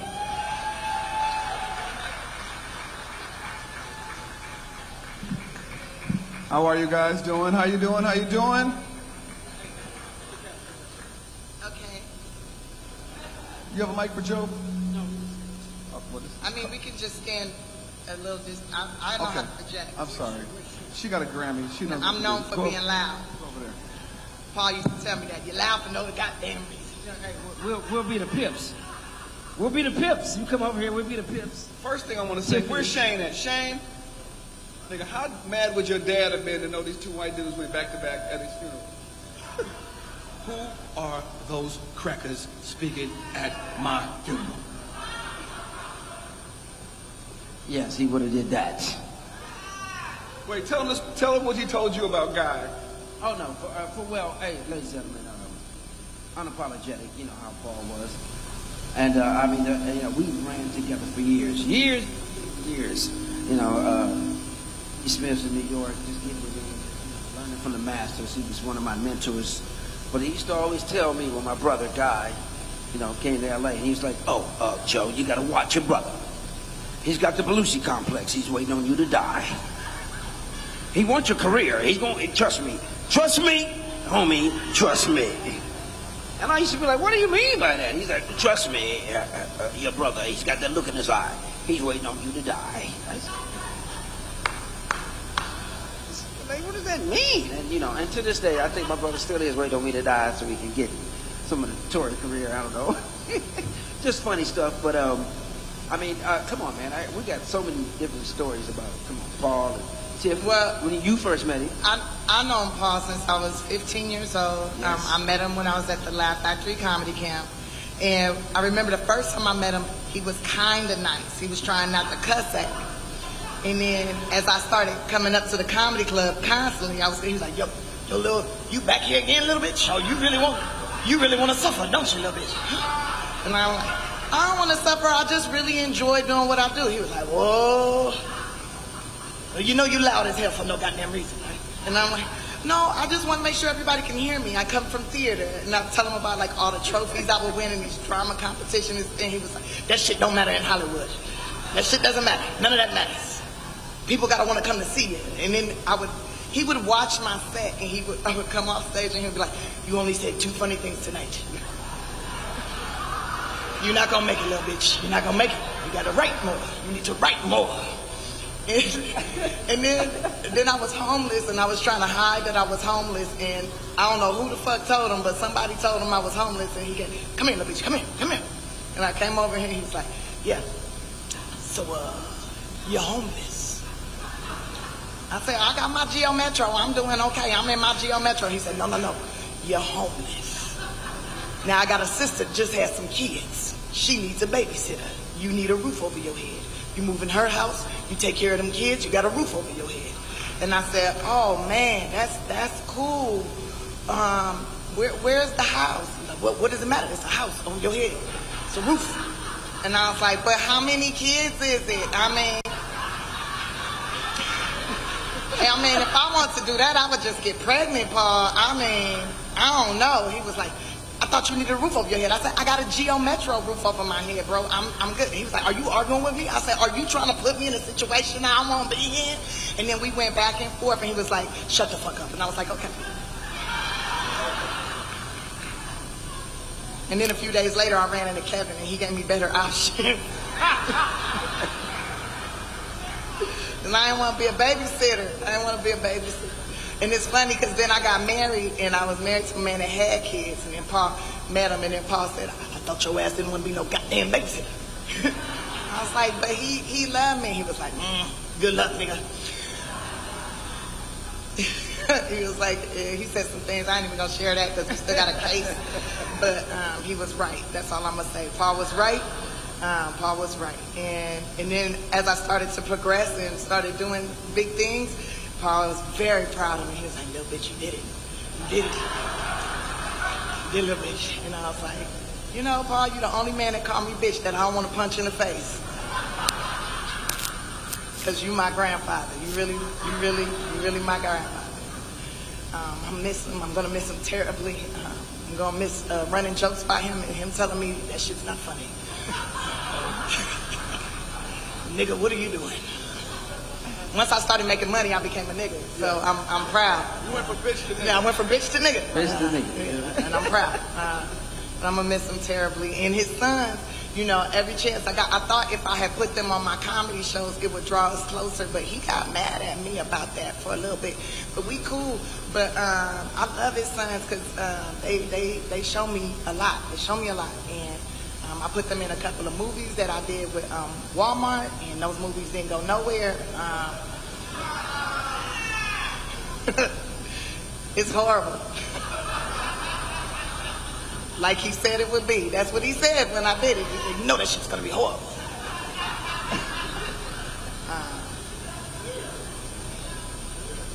Facts.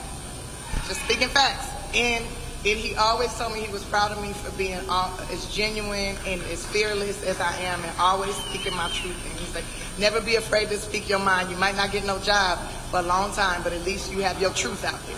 Truth. And that's what I do. That's what Thank you, Paul. I love you. There you go. Tiffany Haddish, y'all. That's one thing you always say, speak your truth. Speak your truth, y'all.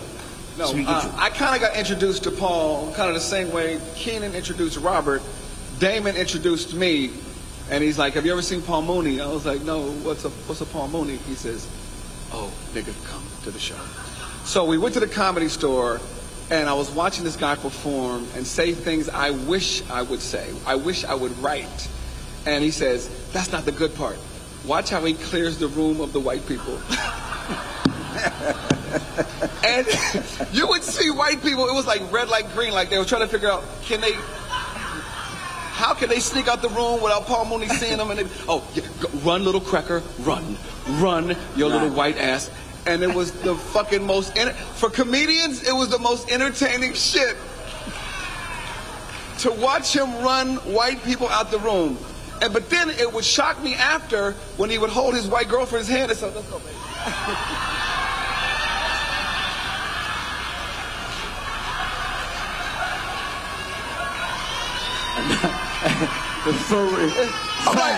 I'm like, real facts. Is that Lori Petty? Who the fuck is Paul Mooney? Oh, is that too secretive? Sorry. Hey, Paul taught me to be fearless, even at his funeral. Paul, we love you. We love you immensely. We love Thank you. man. Hey, listen. To a legend that taught fearlessness to all of us, toast to Paul Mooney, ladies and gentlemen. We appreciate y'all coming, sharing that honesty, leaving it all on the stage. Thank you.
Hey, y'all.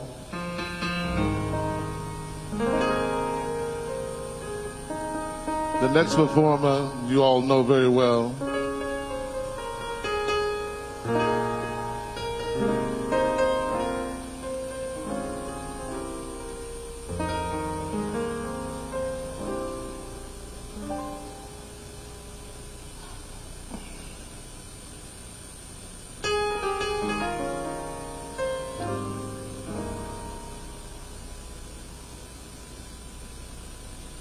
There was a time when we used to really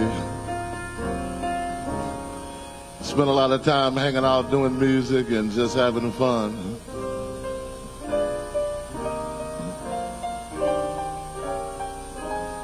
I used to call her my twin, or we used to call each other twins.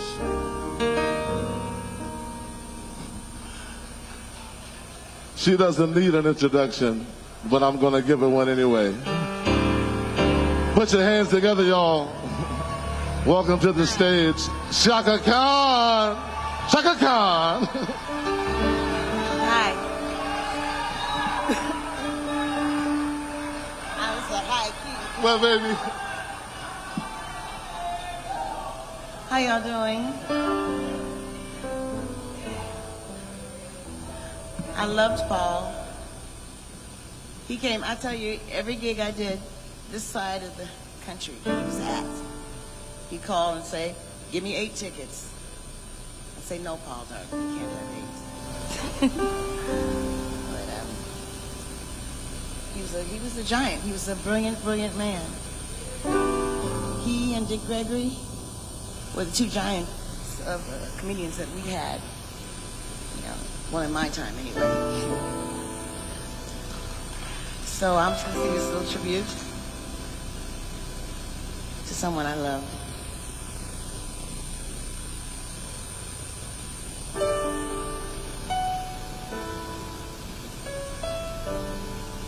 I haven't sung in a year and a half.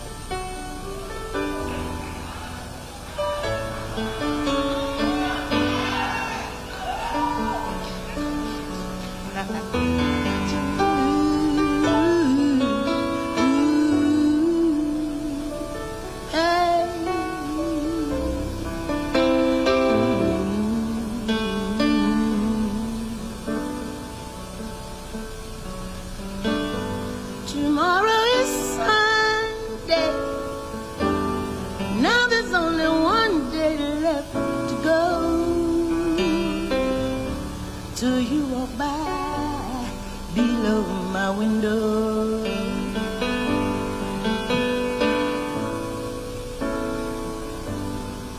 Holidays are all too sad, 'cause you don't go below my window. No one knows I'm here. One day I'll just disappear, and I'll take these 2 great rooms of beer with a view only to you walk by below my window.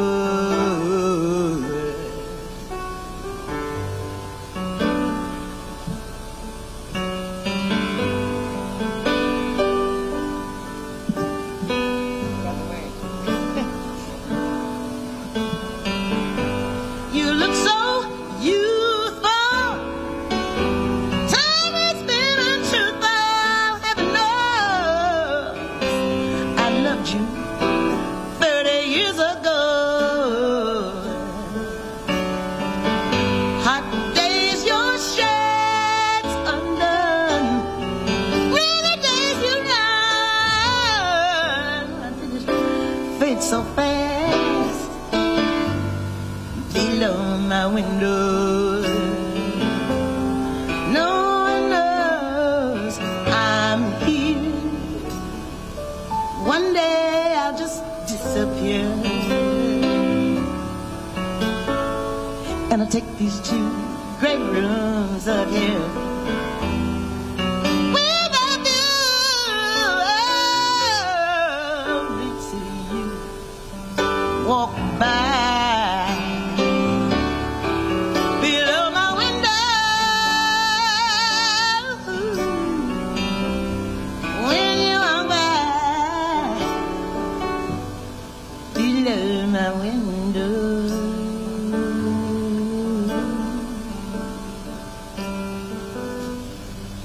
Below my window.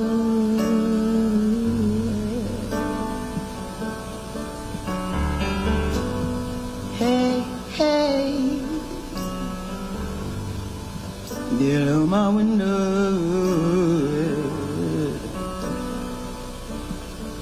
below my window. Ooh, my window.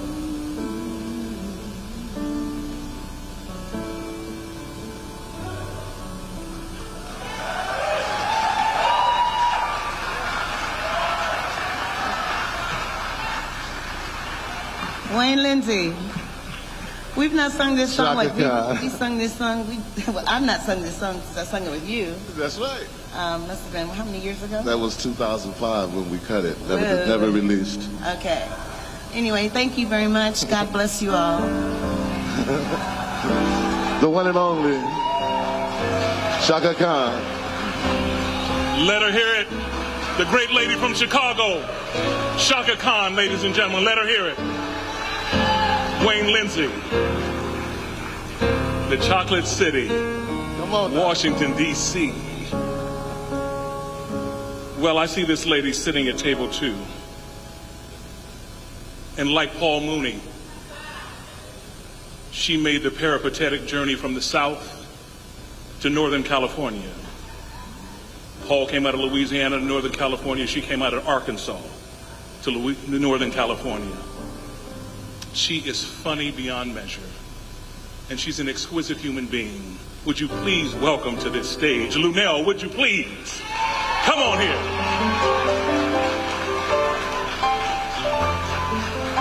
Let her hear it. It's a long walk.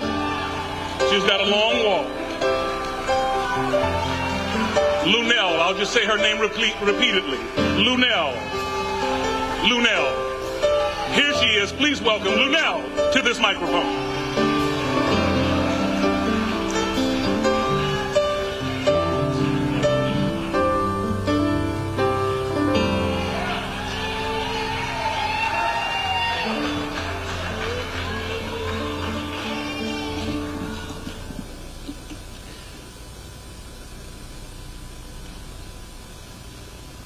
What can I say about my friend, Paul Mooney? He was everything to me. We both came from the streets of Oakland, California. Town biz. And he taught me so much. I have the name The Original Bad Girl of Comedy, and Paul always encouraged that. He never, when people were telling me to change or to pipe down or to not be so brash, Paul would be, fuck them. Fuck them all. You just do what you do, Lunell. Continue to be you. Paul and I traveled together. We slept in the same room.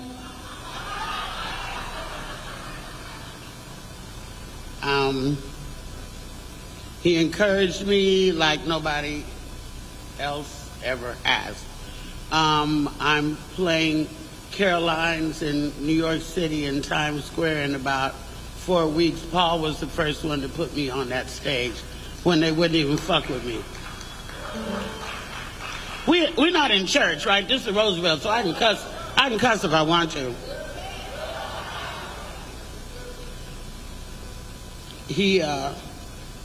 I always snuck him food because he was a foodie. And when he wasn't supposed to have it, I snuck it to him anyway.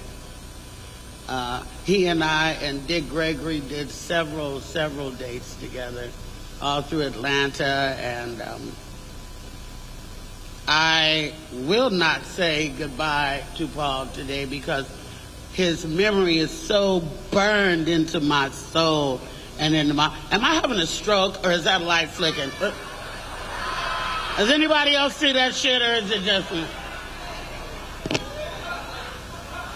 Oh, we might be doing a double service up in there today. I'm flicking. I flew in from Atlanta just now. I'm leaving out again in 5 hours. I flew here because I would not miss my chance to express my love for the man who meant so much to me. He used to use this phrase. He said, familiarity breeds contempt.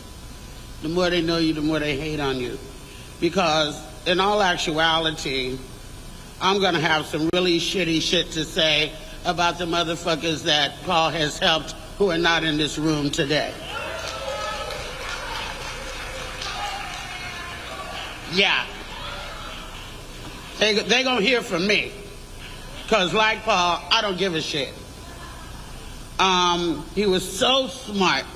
And every time he did comedy, you learned something. It was like going to a master class every time you listened to him. He was really for us.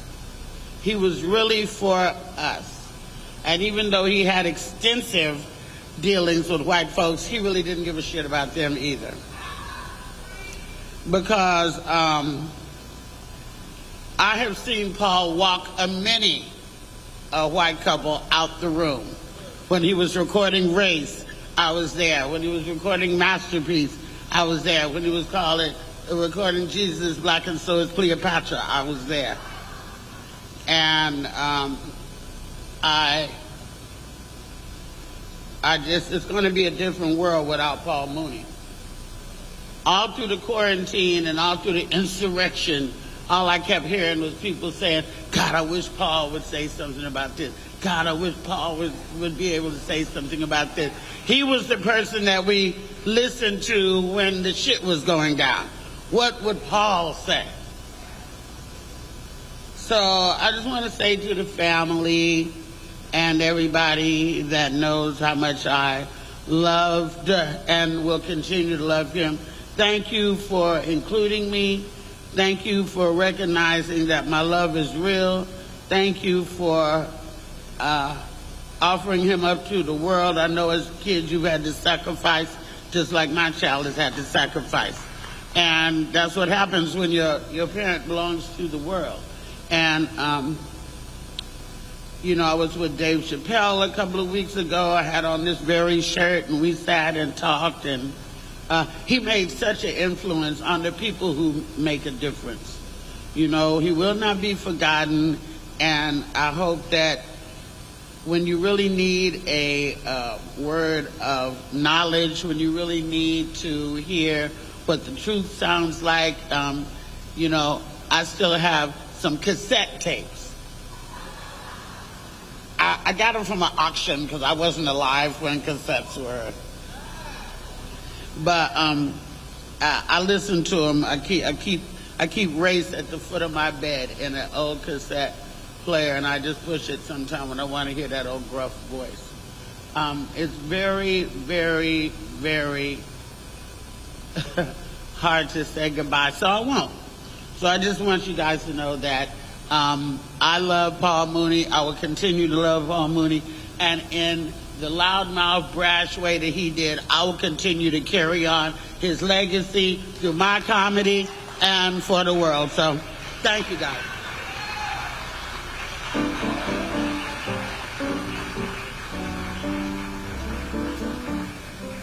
Let her hear it, Lunell, ladies and gentlemen. Let her hear it.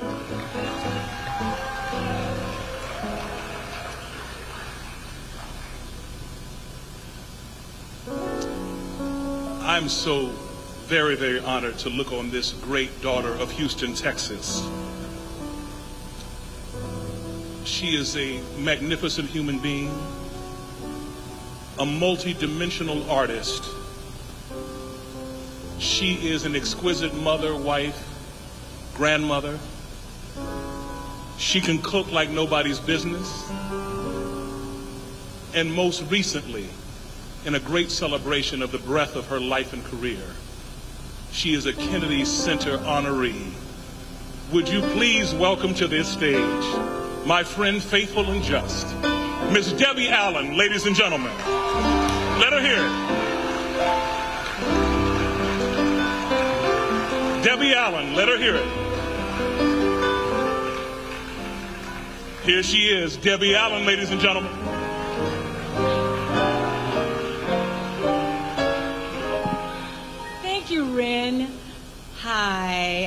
just happy that I was able to be here to add my voice, my presence, my love and my light in tribute to Mr. Paul Mooney. All right, y'all. Organize this. All right, Paul. I'm not going to be up here too long. Okay, Paul. He's saying it right now. Bitch, you're not funny. Get the fuck off the stage. Okay. Paul was my dear friend who we became friends when I was doing JoJo Dancer, Your Life is Calling, with Richard Pryor. Paul was there every day, and that famous scene where Richard killed my car, Paul was feeding me lines right there on the spot. Say, holla security, holla, this is a crazy motherfucker. Motherfucker's killing my car. He was giving me all these things to say. And I said it, honey, with glee. I haven't been able to say those words in public since. But we all are here to honor Paul. Paul was, I think, one of the greatest social activists of our time. He was one of the greatest political analysts of our time. And yes, he did it with comedy, but he did it with truth, and he did it without fear. He was never afraid to say and call out whatever it was. I don't know if he was talking about the Queen and how ugly she was, or if it was talking about Elizabeth Taylor, that she was a freak of nature because she was beautiful, but she was English. He would say anything, and he was so politically correct. Not incorrect, he was correct. He never let us forget. There's a great book called Lest We Forget that has testimonials about some of the elders that lived through slavery that actually got to talk about it before they were gone. But Paul continued to weigh on our minds and hearts, lest we forget. He always talked from that point of view of slave mentality and the plantation. And it's something that we need to wear. It's not something we can forget. We cannot afford to forget, and we have to be thinking about it right now. And, you know, Paul left us a legacy, and he's the architect of so many of the great ones, from Red Fox, Richard, Eddie, inspiration to Dave Chappelle, the Wayans. The list is so long. We were personal friends, and I will never forget one of the most adorable moments in my family was when my son Thump, who's now a comedian and does music, he said when he was little, with my husband Norman Nixon, the NBA All-Star, listening, he said his father was trying to tell him, you want to do this, you want to do that, and he said, I want to be Paul Mooney when I grow up. He was only maybe 4 years old, but it was very telling, the impression that Paul had on a young black man. And so I feel fortunate that Paul is a part of my life. I say is because you can never take it away. He's right there in my ear. On Arsenio telling the world I was Puerto Rican. God damn it, I want to strangle his ass.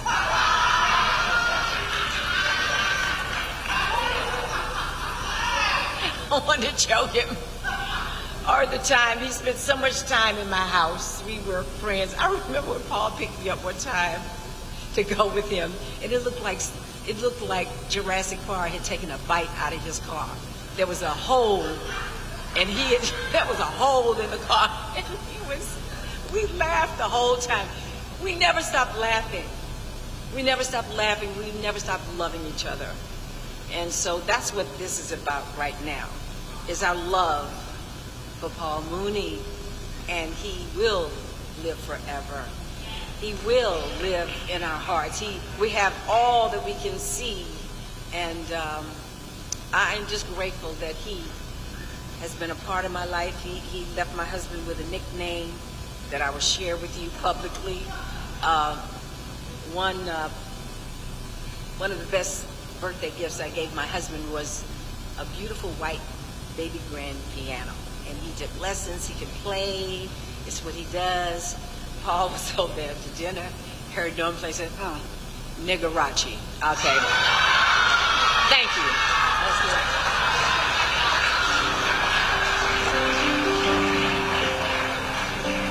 Debbie knows how to finish, ladies and gentlemen. She knew how to close. Debbie Allen, ladies and gentlemen, let her hear it.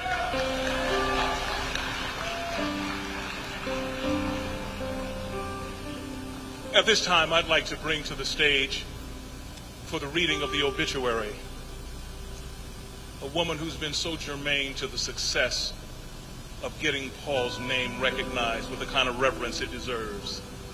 She was his publicist, and I'd like her to come to the stage at this time. Would you please welcome Miss Cassandra Williams.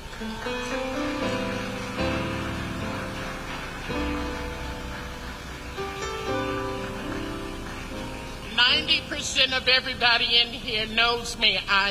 Give me a little bit more than that.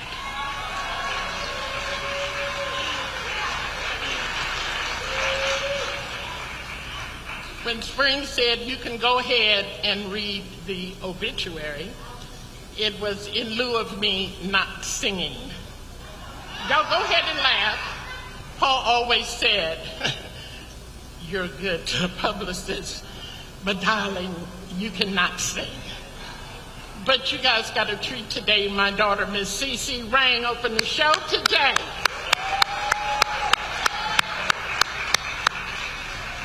I just want to say one thing before I read the obituary. Our company, Wet PR, here in Beverly Hills, had the privilege of handling a lot of Paul's press and media. We had a meeting with Paul not too long ago before he got sick. And he said, the name of your company, Wet. You write it, you edit, and then you tell it. Say it with me, Wet. We write it. I can't hear you. We write it, we edit, and then we tell it. But according to Mr. Mooney, he said, darling, I want you to change your company name. He said, with me as a client, you will never have to edit anything. Now I'll read the obituary. Paul gladly was welcomed into the, y'all can't hear me if y'all laughing. Paul Gladney was welcomed into this world on August 4th, 1941 in Shreveport, Louisiana. He was raised largely by his grandmother in Oakland, California. As a teen, he competed in dance contests and eventually performed on television show Dance Party. It was a California alternative to American Bandstand. Paul graduated from Berkeley High School, not Beverly Hills High School, and later served in the Army and joined Caddy Charles Circus after seeing a Help Wanted ad for a ringmaster. Paul married Yvonne Carruthers, an actress known for her role in Which Way's Up. Yvonne also did a spot of modeling in her career, establishing a name for herself in the 70s. While married, Paul and Yvonne successfully brought forth children. Simeon, who passed away in 2001, Shane and Spring Mooney, who were all active in their father's lives and stood by his side for many, many years. It is to be noted that Toni Leonard is the mother of Dwayne and Daryl Mooney, affectionately known as the Mooney twins.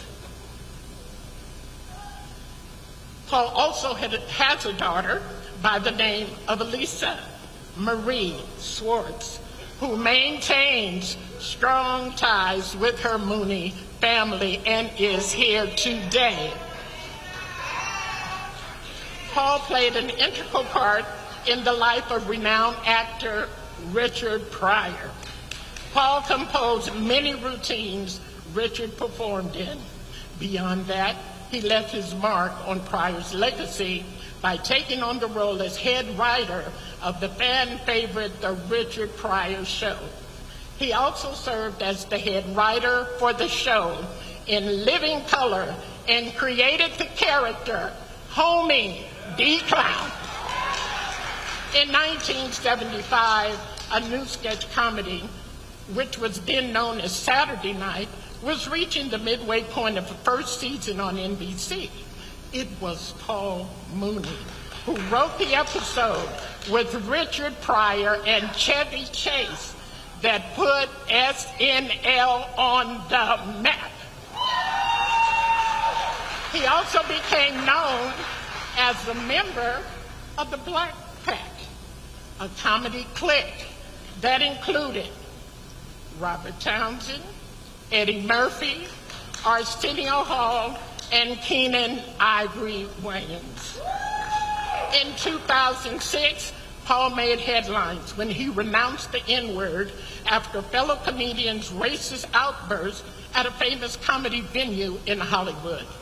Never one to rest on his laurels, Paul continued to entertain nationwide under the watchful care of his cousins, Rudy Ely and Carolyn Himes, even though at times his health would not permit it. Paul was one of the first Black comedians accepted into the Writers Guild and is often cited as one of the godfathers of comedy. His comedian endeavors have gone down in history, substantiating his own legacy then and now, thus showing new age comedians how it's really done. Paul Mooney is preceded in death by his father, George Gladney, his mother, Lavolia Baker, his son, Simeon Mooney, and grandparents, Preston and Sarah Ely. He leaves to cherish his memory Yvonne Marie, his brother Ronald Fleming, wife Gwen, sons Daryl and Dwayne, the Mooney twins, son Shane Mooney, daughter Elisa Marie Swartz, and Spring S. Mooney. Grandchildren, nieces, nephews, cousins, aunts, uncle, and a host of family and friends, extended family that will love and cherish his legacy forever. Mr. Paul Mooney, thank you for allowing Wet PR to write it. Don't edit it, but we telling it. Good night.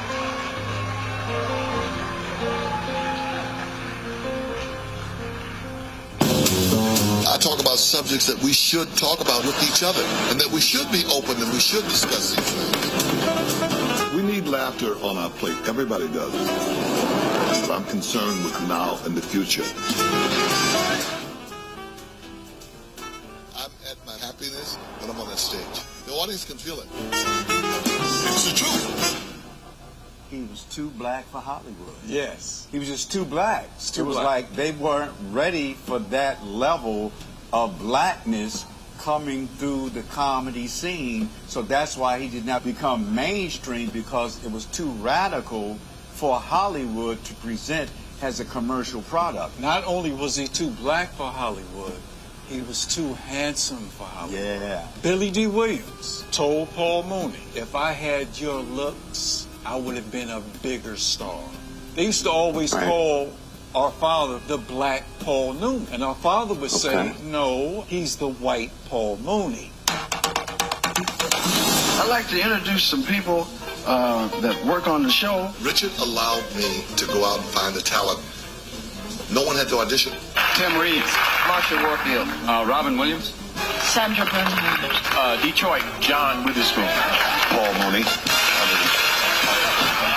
Paul Mooney gave so many people their first break through the Richard Pryor show. Paul Mooney gave me the first scene I ever did on TV, one-on-one with Richard Pryor. Throughout my career, Paul has been a constant and has always been a champion. He's one of the most brilliant writers. He does something that nobody else has ever done that I've worked with, and that's that he listens to you and gives you back what you said in a way that you didn't hear when you said it, and makes it funny and makes it work and it's a talent and a genius that really is underrated. Can you come on?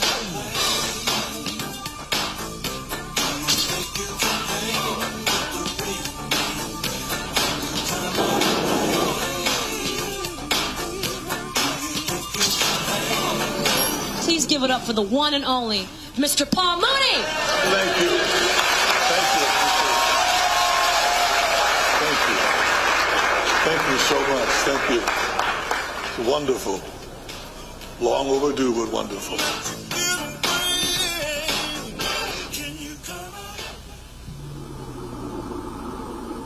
But I actually think that the whole hip-hop, all of this, is a backlash from the civil rights movement and from the movement. We never followed that through. We were supposed to be free, and this dream never came true.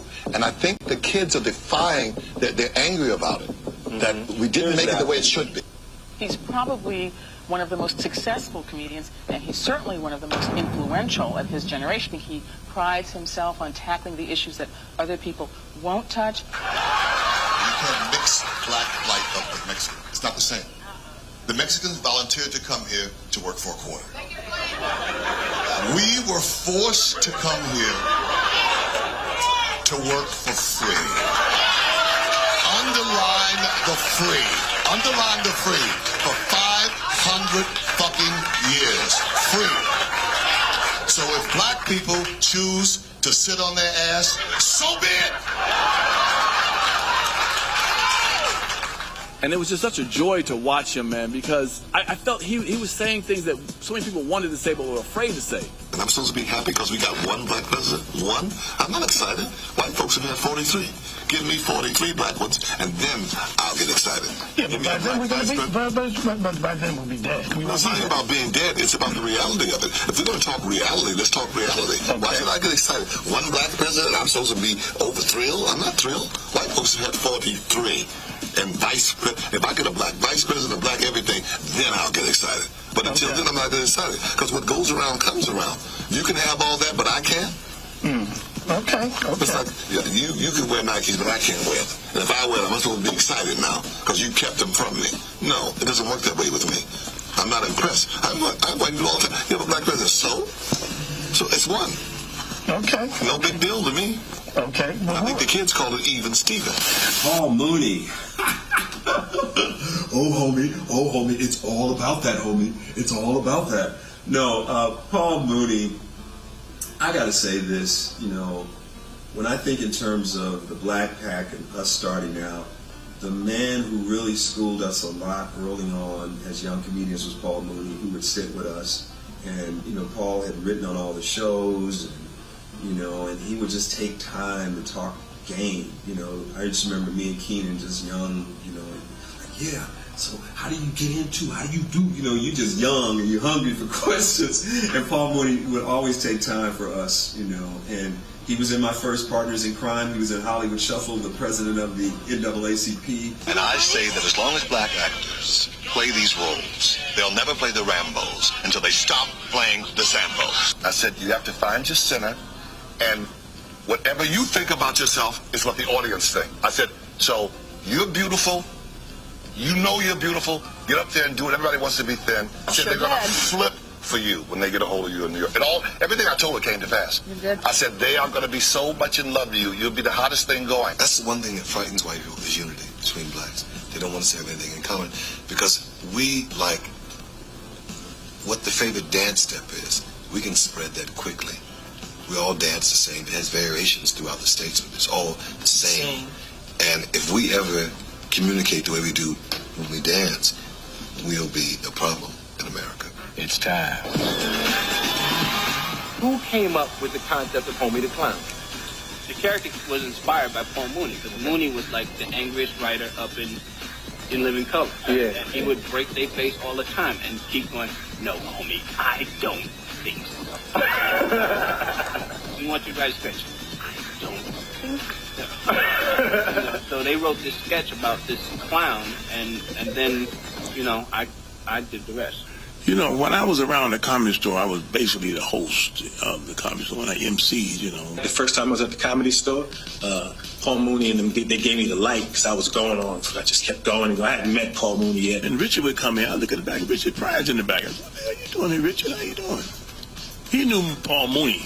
Mooney was, and David Banks, all these. Anytime you got all these guys at the Comedy Store, Richard wanted to do another album. And I was like first year SNL, and I was killing. And I was like, they giving me the light. I was only there for like 10 minutes. And I said, who's supposed to be coming on? They said, Paul Mooney. I said, who's Paul Mooney? And they said, yeah. I said, you want to see me or Paul Mooney? You know, I said, ah.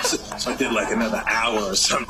So when I came off the stage, they were like crazy. I go to the door. If they have a problem, I go to the door and settle the problem, just being polite and stuff. Spoon, Witherspoon was in by the bathroom at the Comedy Store, and he said, next time you tell you to get off that stage, you better get off that stage. I said, man, you. He said, you live mama too. And we went outside the parking lot, then Mooney came walking up, and he's like, excuse me, homie, yes, you have a routine about the Amityville Horror, about a ghost in the house? And I was like, yes. He said, well, I have a routine that's very similar. Let me hear your routine, homie. And I was like, I'm not doing my routine in the parking lot. And he said, you. And I was with John Land. He said, and he said, you too, white man. If I had a knife, if I had a gun, I'd shoot the both of you. That was the first night I met him. Oh, that's very funny. In these days and times, we're all looking for a reason to laugh these days because, you know, you turn on the TV, you pick up the paper. What do you see out there this morning? I'm just happy just to be here to see that America is getting what it deserves. Today, as swarms of protesters supporting outgoing President Donald Trump stormed the building in an attempt to force Congress to undo Trump's election loss. Well, what we're getting is a maniac is running the country. We're going to walk down to the Capitol because you'll never take back our country with weakness. You have to show strength. Whatever it takes, rid this dictator. POTUS my tail, ass the beta, prime time primo, rhyme time crime like no other in this lifetime. White House killer, dead in lifelines, broke this joke out. One die trying, unprecedented, minute presidented. Nazi Gestapo, dictator defendant. It's not what you think, it's what you follow. Run for them tunes, drink from that bottle. America is getting what it deserves. Treat me like a black person. You got somebody come.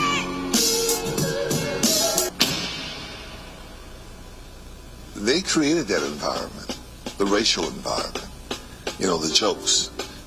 I mean, if you watch white folks' old movies and old cartoons and old magazines and read their, you know, go read their books and from a long time ago, they've always made fun of anybody who wasn't white. You know, they've always got a joke out of it. They always find it very funny. They always find it very comical. Please don't beat me, my husband. Don't beat that tired old body. No, don't.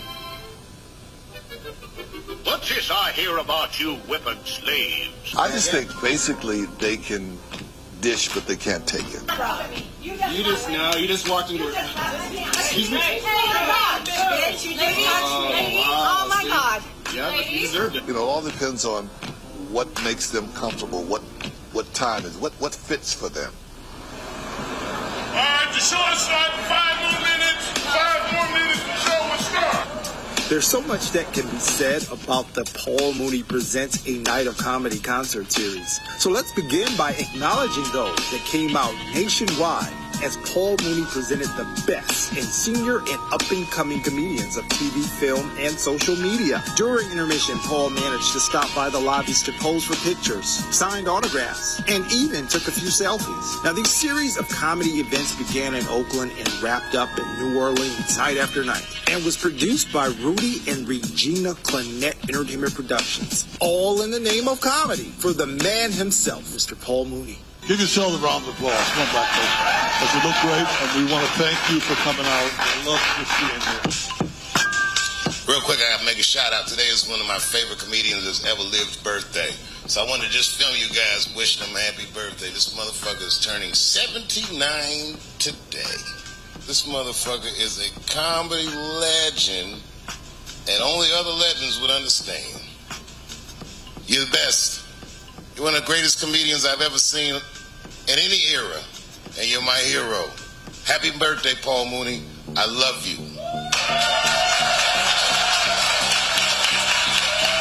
I've known it for a long time that laughter is powerful. I like what I do, and I think that's a blessing. When you laugh, it releases some kind of energy that's great, you know? It's a healer. I'm blessed, and I appreciate that. This morning at 10:15 a.m. Eastern, I received a phone call, and my phone lit up and it said Paul Mooney. But when I answered the call, it was his cousin Rudy Ely letting me know that 2 hours earlier, Paul had passed away from a heart attack. They were unable to revive him, and he was pronounced dead at the age of 79. One of the best comedians I've ever had the privilege of seeing. I can say this almost every single time I was around Paul, I learned something. He was committed to the thing that he loved, which was comedy. Paul often felt in my exchanges with him that he was unappreciated, that people didn't understand how great he was, and he would let you know it all the time. But he was truly a great artist. I was in awe of Mooney the first time I met him. Of course, he paid me no mind, like a bug on a table. Because Mooney didn't like anybody unless he respected you. And he wasn't shy about telling anybody who he cared for, who he didn't care for. Mooney never tried to change me. He never said you should be more ladylike. He never said you should watch that mouth, because he was all about calling it what it is and not trying to make white folks comfortable. That's a tough one. I want to shout out every comedian on earth, one of the best that ever did it. Passed away today. His legacy will live forever. He did everything from Richard Pryor's show to Chappelle show. He's one of the first black people ever in the Writers Guild. Paul Mooney will be sorely missed and wildly remembered.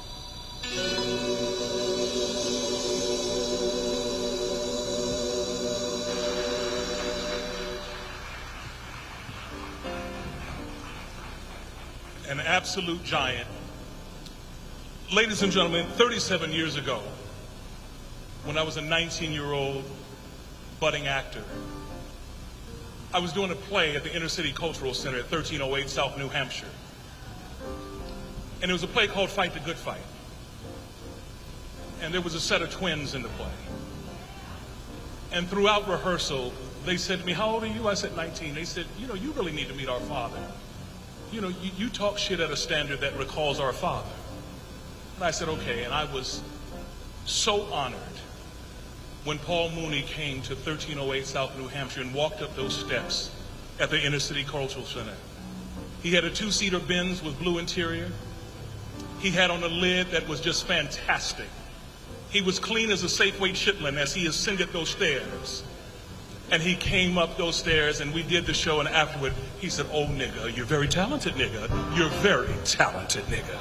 And it was such an encouraging disposition in my beloved Paul. So for 37 years, I had Paul in a most rich and extraordinary way in my life, based on his twin sons, and I'd like to introduce them at this time. Would you please welcome to this podium the Mooney twins, the conscious comedy of the Mooney twins, Daryl and Dwayne Mooney, ladies and gentlemen. Would you please?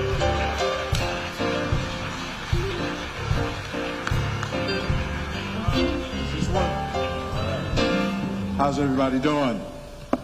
Thank you. We want to give you all love and appreciation. Thank you all. Thank you all for coming. Give yourselves a nice round of applause. Yes, give it up to yourself. For celebrating our father, Mr. Paul Mooney. Yes, thank you, brother. And as everyone says, he's the only comedian who has sons older than him. Yeah. He said, "Those aren't my children. Those are Dick Gregory's children." And the thing is, our mother was 14. He was 2. We want to say give honor to our father, and it was a trip because, again, like I said, when we first started visiting our father, he always said, "Please don't tell, you niggas look too old. Don't tell anyone you're my sons. You old-looking I am trying to be 22 and the mug, and you guys are fucking all of that up. Please tell them you are my brothers." We're like, "Oh my God, Dad, why you want to do us like that? I want to be your sons, man. Sons, you're hurting our feelings." So he was doing a movie, right? Called The Mac 2. The Mac 2. He's going to take Max Julian's place. Yes. He said, twins, brothers. I'm going in character. I got my Mac hat on. I'm playing a pimp. Here's 2 Mac hats for you. I want you to drive down the street with me. Y'all sit in the back seat with your hats on. We're going to look like the Jackson 5. Yes, or 3 of us. You're the 3 of us. I'm Tito, and you all are Michael and Marlon. Oh. So we in the back seat. It's a 69 convertible, top down, driving down Sunset. Looking for hoes. Yes. Because he's in character. He's in character. He's the pimp. The back.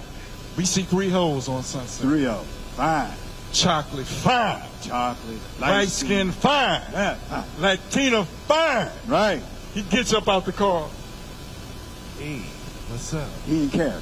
What's up, bitches? I'm looking for hoes for my stable. Yeah. And I want y'all. Yeah. They said, the chocolate one said, ooh, you fine. But who are those young, beautiful twins? And he said, those are my sons. And we said, no, nigga, we're your brothers. We're your brothers today. In fact, we're your older brothers. That's right. Get in the back seat. Those are our women. Then one time we were writing for him on Judge Mooney's show for BET. This was an amazing story.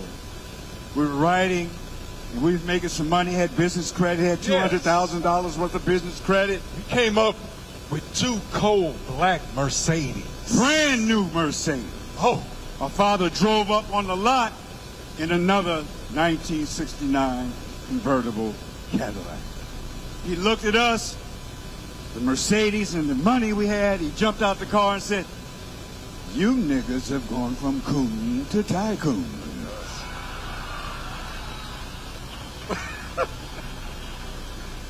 Paul Mooney. Paul Mooney. Paul Mooney fun. Taught us so much. We want to say... Wait a minute. Yes, sir. Taught us how to stand up for ourselves. That's right. Taught us how to understand racism and use the verbal language to destroy it. That's right. Taught us race esteem. Yeah. Taught us how to stand up for ourselves, like he said. Taught us about black consciousness, because remember, our father was not only a great comedian, but he also destroyed in the minds of especially black people. That's right. Over 500 years of post-traumatic slavery syndrome that was locked in the mind. He freed some niggas. That's right. Y'all don't understand what I'm saying? His comedy, remember, he died. Yes. He died on Malcolm X's birthday. And he always said he was the Malcolm X of comedy. That's right. So today, we give our father praise and know that his legacy will continue. And his biggest legacy of all that he did and all the people that he helped is his children. Daryl Mooney, Dwayne Mooney, Spring Mooney, Elisa Mooney, Shane Mooney. And the brother we will late carry the let's legacy. not forget brother late Simeon. And we want to thank publicly. We want to thank our cousin Rudy Ely. That's right. For taking care of our father for the last 8 years. Yes. Him and Carolyn. Yes. Thank them so much for their service to our father. But you let that nigga know it's our time right now. That's right. Anybody who knows him. And also, the family got this. We want to say, that's right. We want to thank Yvonne Mooney for having Spring and Shane and Simeon. We want to thank our mother for being a little 14-year-old hoochie. Yes, she was. Having us. Because they didn't know I was here. They only thought it was one child. He came out first. I pushed his ass out. So we want to bring the family up. We want to bring the children up. Please, the Spring. family up. Alicia. Come on up, Spring. Shane. Alicia. Where's Alicia? Shane. Come up. Come on up. The family. The family. Is Alicia the only one coming? Where's Shane? Where's Shane at? Come on up. The brainchild of this whole event is this one right here. This one right here. Y'all This is stand why up this for is her. going on. This happened because Right of here. her. Stand up Shame. for her. This Now- tribute is because of her. Now, because of him, the after party, right here. The after party. Where's the Say a sister? few at? words, Sister Frank. I'm so shy. Just kidding. No, anyways, I just want to say thank you so much. It means so much to me. My father was loved. I love him so much. I will miss my best friend. I love you dearly, and just thank you. Thank you. Thank you. Thank you. Thank Shane. you. Shane. Shane. Shane. Damn, I don't even. Damn, I need to start doing rocking the mic at the clubs, Brad. I sound good. Anyway, I just want to say that to you, to everybody, he was, you know, comedian, writer, famous. To me, he was just my father. And hey, all right, Alicia. I just want to say that we loved our dad dearly. Each of us had a special bond with him, and that's it. That's all right. That's all right, Shane. brother. That's all right. That's all right, Shane. We celebrate. We celebrate. We celebrate. Now, Elisa, she's the one with the white mother. So Paul did like white people. Yes. He loved white. Hated the He white did man, like but white he loved people. the white woman. So don't get it twisted. So, and our mother is not white. Our mother is a light-skinned sister who thinks she's white.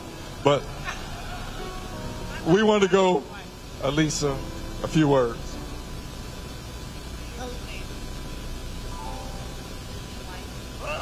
Lily. White, No. Elisa Marie Schwartz, Mooney Perry, all the names. Yes. I just want to say thank you so much for everyone that came out tonight to honor our father.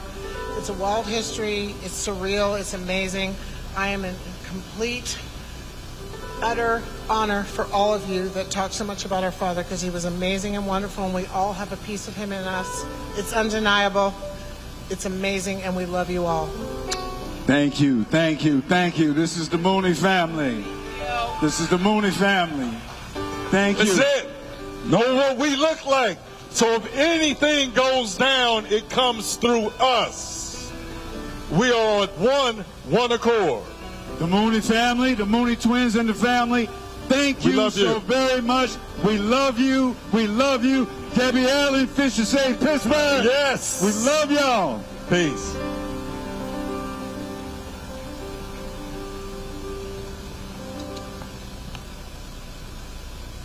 The Mooney family, y'all. Give them another hand.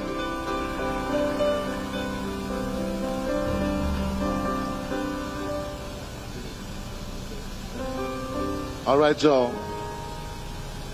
Before we go right here, I'd like to just personally thank as the musical director for this event, Bill Hammond Entertainment, and, okay, all that's coming. Good afternoon, everyone. I hope you enjoyed today. I really want to thank,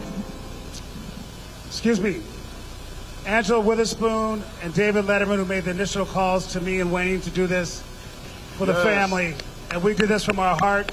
And we made the phone calls. We raised the money. We did what we needed to do this and show appreciation for them. And Wayne Lindsay and the band, thank you. Our donors, Brian Rishwain and Letterman, Harvey, everyone that helped us out today. I hope you enjoyed. And thank you. So go ahead, Wayne. Earl Cooney on guitar, y'all. Rico Nichols on drums. Brandon Brown on bass. Pastor Funk. We're going to close out now with a lady we've heard from. I just called her name earlier, but I didn't tell everybody how special and beautiful and wonderful she is. Another one, y'all. Denise Williams.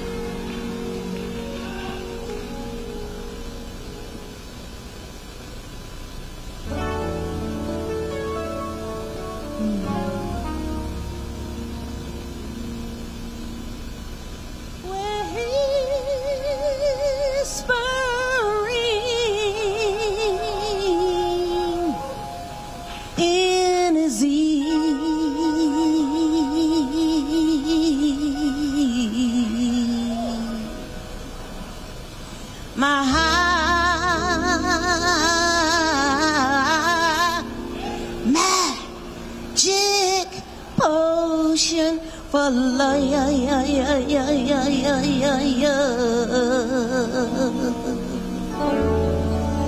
Telling him that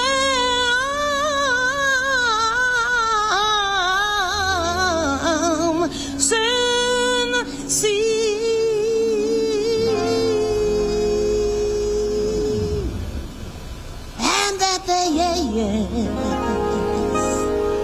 Nothing too good for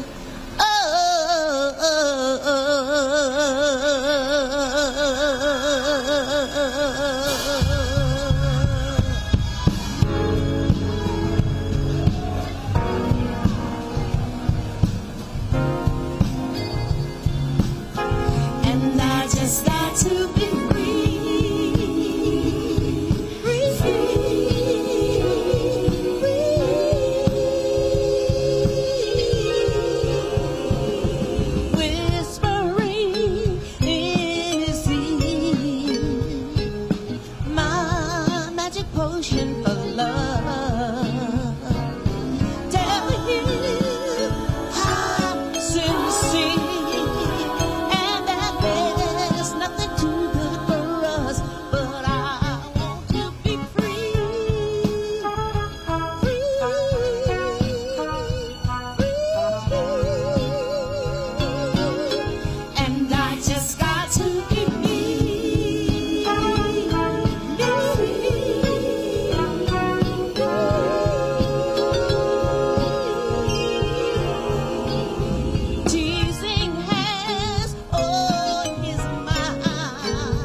me.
and gentlemen, Miss Denise Williams. Miss Denise Williams, let her hear it. She's absolutely the best.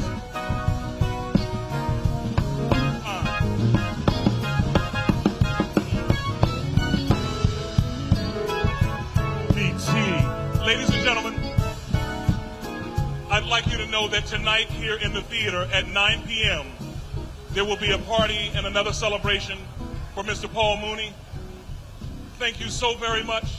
Ladies and gentlemen, my name is Ren Troy Brown. That's my time. Thank you all so very much. Put your hands together for Ren Brown, our host tonight. Give it up, Ren. Thank you. Thank you, Wayne. Thank you, everybody. God bless you, Paul. Special day. Thank the band.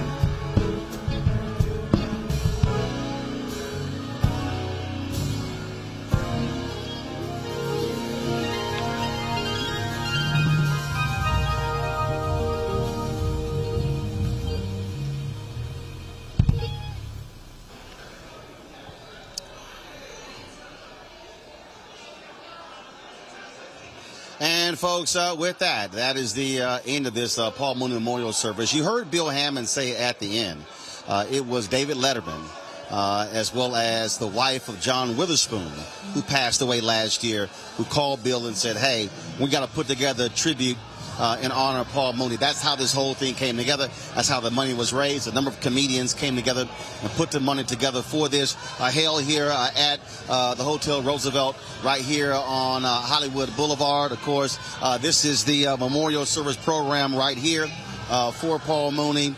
It was what he would have expected, being irreverent. Matter of fact, I think Paul probably would have said there wasn't enough cussing for him, but that's how it so goes. And so let me give a shout out to Paul's cousin Rudy. Rudy was the one who, when we broke the story of Paul's death, Rudy was the one who gave me a call. He would often give me a call, and he said he said that Paul was like, he said, well, that's that smart little N-word. If anything happens to me, you call him first. So Paul was so black, he wanted black-owned media to break the news of his death. Rudy was not here. I just finished texting him a few moments ago. But we certainly wanted to thank him again because he was the one who took care of Paul the last decade. Paul was suffering from dementia. And Rudy told the story that Paul asked him for a peanut butter and jelly sandwich. And then Rudy went to the kitchen to get it. When he came back, that's when Paul had the heart attack. And he called the cops. They could not revive him. And so many comedians came here to show their love. Kim Whitley was here. She was speaking. So many folks were here, folks. So it was, again, a truly great celebration. Is there so that what was going on here? And so that was the deal, folks. And so we appreciate all of you watching this live broadcast here on Roland Martin Unfiltered of this celebration, the life and legacy of the great comedian Paul Mooney. We want to thank all of you also who've been watching, who support what we do. Your dollars also make it possible for us to do this here. As I always say, you can support us via Cash App, $RM Unfiltered, Venmo.com/RM Unfiltered, PayPal.me/R Martin Unfiltered, and also Zelle is Roland@RolandSMartin.com. So, folks, thank you so very much. I'll see you tomorrow, broadcasting live from Chicago. That's it for me. Thanks a lot. We're going to close the show out. With my interview with Paul Mooney and Dick Gregory at the Essence Festival a number of years ago. When you hear post-racial, what's the first thing you think of when you hear we're in a post-racial America? America's not in a post-racial. That'll never happen. It's habit, and white people are habit creatures. I think people misjudge white people in a lot of ways. I don't think race is a big deal with white people. I really don't. I think it's all a pretense. Because they created that environment, the racial environment, the jokes. I mean, if you watch white folks' old movies and old cartoons and old magazines and go read their books and from a long time ago, they've always made fun of anybody who wasn't white. They've always got a joke out of it. They always find it very funny. They always find it very comical. So when you flip it, Yeah. You're saying? I just think basically they can dish, but they can't take it. That's just how I feel about it. Or maybe they can take. I don't. Sometimes they confuse me. Sometimes they laugh. They don't laugh. They, it all depends on what makes them comfortable. What time is what fits for them, what works for them. When you talk about uncomfortable, I want to bring in Dick Gregory right now. Now here's somebody. Dick, come on in. The two of you can truly make folks uncomfortable. Yeah. I think we work well together. We do, and really, what is uncomfortable? You go back and you look at all the Bob Hope jokes, and you could tell when he's going to talk about a black princess walking down the street and saw this bebopper the other day. and so if you look, you see, people look at us, but there's a slew of young white and black comics that's coming out there, and they don't care. They get up on that stage because what they're talking about is today's time. Mm-hmm. Today's time, a new rhythm. That's what they're talking about. And here's the genius. He brings from back there all the way up to here and then go beyond. I just interviewed Ice-T about his new documentary, Something Out of Nothing, The Art of Rap. And he talked about, it's an art. You talk about genius. This isn't just you just hop up on the stage and just start spouting stuff off. There's a real art to what you do. The greatest laugh you ever had in your life didn't come from professional comedians. It come from friends and relatives. When you're talking about comedy, that's a timing. Mm-hmm. That's a timing. And so when you look at what Ice-T on rap go all the way back to Africa when there wasn't no instruments. Boom, bam, boom, boom, bam, bam. And if you look at the black folks in college doing the steps, the difference was in Africa way back there, you rap what was happening in the local environment. Mm-hmm. They had no instruments. And then all of them should come up, you hear people talking about these rappers, what they talk like. I'm 80 years old. There ain't been a new cuss word invented since I was born. So where do they hear it? Comedians I talk to talk about your genius. Who is it today you like to listen to? You want to hear do comedy? Today? Today. Nobody. Nobody. Him. And him. So this current generation. Don't answer. No. Reason I asked, because you in your book you talked about Dave Chappelle being on the show, things along those lines. I'm just curious, for you, who do you say, if I had to drop down $25, I want to go pay to hear that cat? Well, they're all dead. The ones I like. Yeah, and the other thing is, if you got time to go see somebody else's show, you ain't working. But no, they're all dead. I mean, Flip Wilson's gone. Slappy White is gone. Yeah. Richard Pryor's gone. You see, I didn't like none of them. Yeah. Richard Pryor. Slappy White was trying to behave. He come out with a white glove and a black glove. He had a white glove and a black glove. What's the other one that used to sell drugs in Vegas? He's gone, the big fat one. George Kirby? Yeah, he's gone. Yeah. They're all there. Yeah. But also, nigga came to me and told me he was George Kirby. well, he didn't only sell drugs, he still used them. But it's like you. What commentators do you like to listen to? You understand? Mm-hmm. They're all different. See, when I was a little boy, I thought whiskey was whiskey. I didn't know it was bourbon, scotch, wine. And then as you get up here, then you see the breakdown, and he's at the head of the class. Got to ask you this, and I did a piece in Ebony magazine on the county issue. I said, who was the funniest person in your life who was a non-comedian, who was just flat out funny? One guy talked about a guy who was a tailor he worked with. This dude was just funny. Uncle Dudlow. Oh, we got them all of them's in the family. Uncle Dudlow. All of us have them. For you. Somebody, friend, family member, whatever, at this cat, never been on stage, but just funny. Just flat out funny. Nigga Bob. Yeah. Nigga Bob was real funny. And that is? He was just funny, because he was Nigga Bob. And he just get up and just talk about everybody. Anything. Yeah, just anything. You could drop a glass and he could talk about it for 30 minutes. Got to go political. If you had one question sitting in front of President Obama, what would you ask him? I need a cosigner for the new car I'm going to get. That's what I'd ask him, to be my cosigner. You said the one question. One question. Okay. I would say stop making white people mad. He pisses white people off. He just does. That's his gift. That's his gift as a black man. He makes white people very angry, and he does it on purpose. You know that by the people he picks to be in office. Yes. I had made a prediction. I said he's going to make a midget head of the army. I love it. I love it. Now, if I had my way, I'd tell him I have to dress him for you. I'd give him a conch and some shoes with bunion pads on them. See, they're used to that. Last question for both of you. Is there any other thing that you would have liked to do in your life other than comedy? Anything other than make people laugh? Right.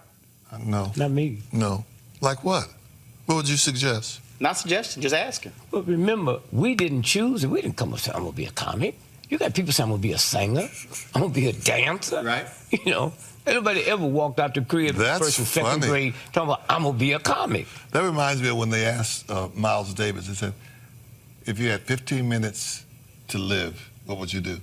And he said, choke a white man to death. Now, that's a hell of a statement. I mean, no, I'm not. This is true. I'm not making this up. I'm not that good. Okay, Paul, so if you had 15 minutes to live, what would you do? If I had 15 minutes to live, what would you do? I wouldn't choke somebody to death. I wouldn't do that. But let me see. How about drowning them? Okay, teasing, because your show's so serious. Teasing. No, trust me. We are not serious every single Sunday.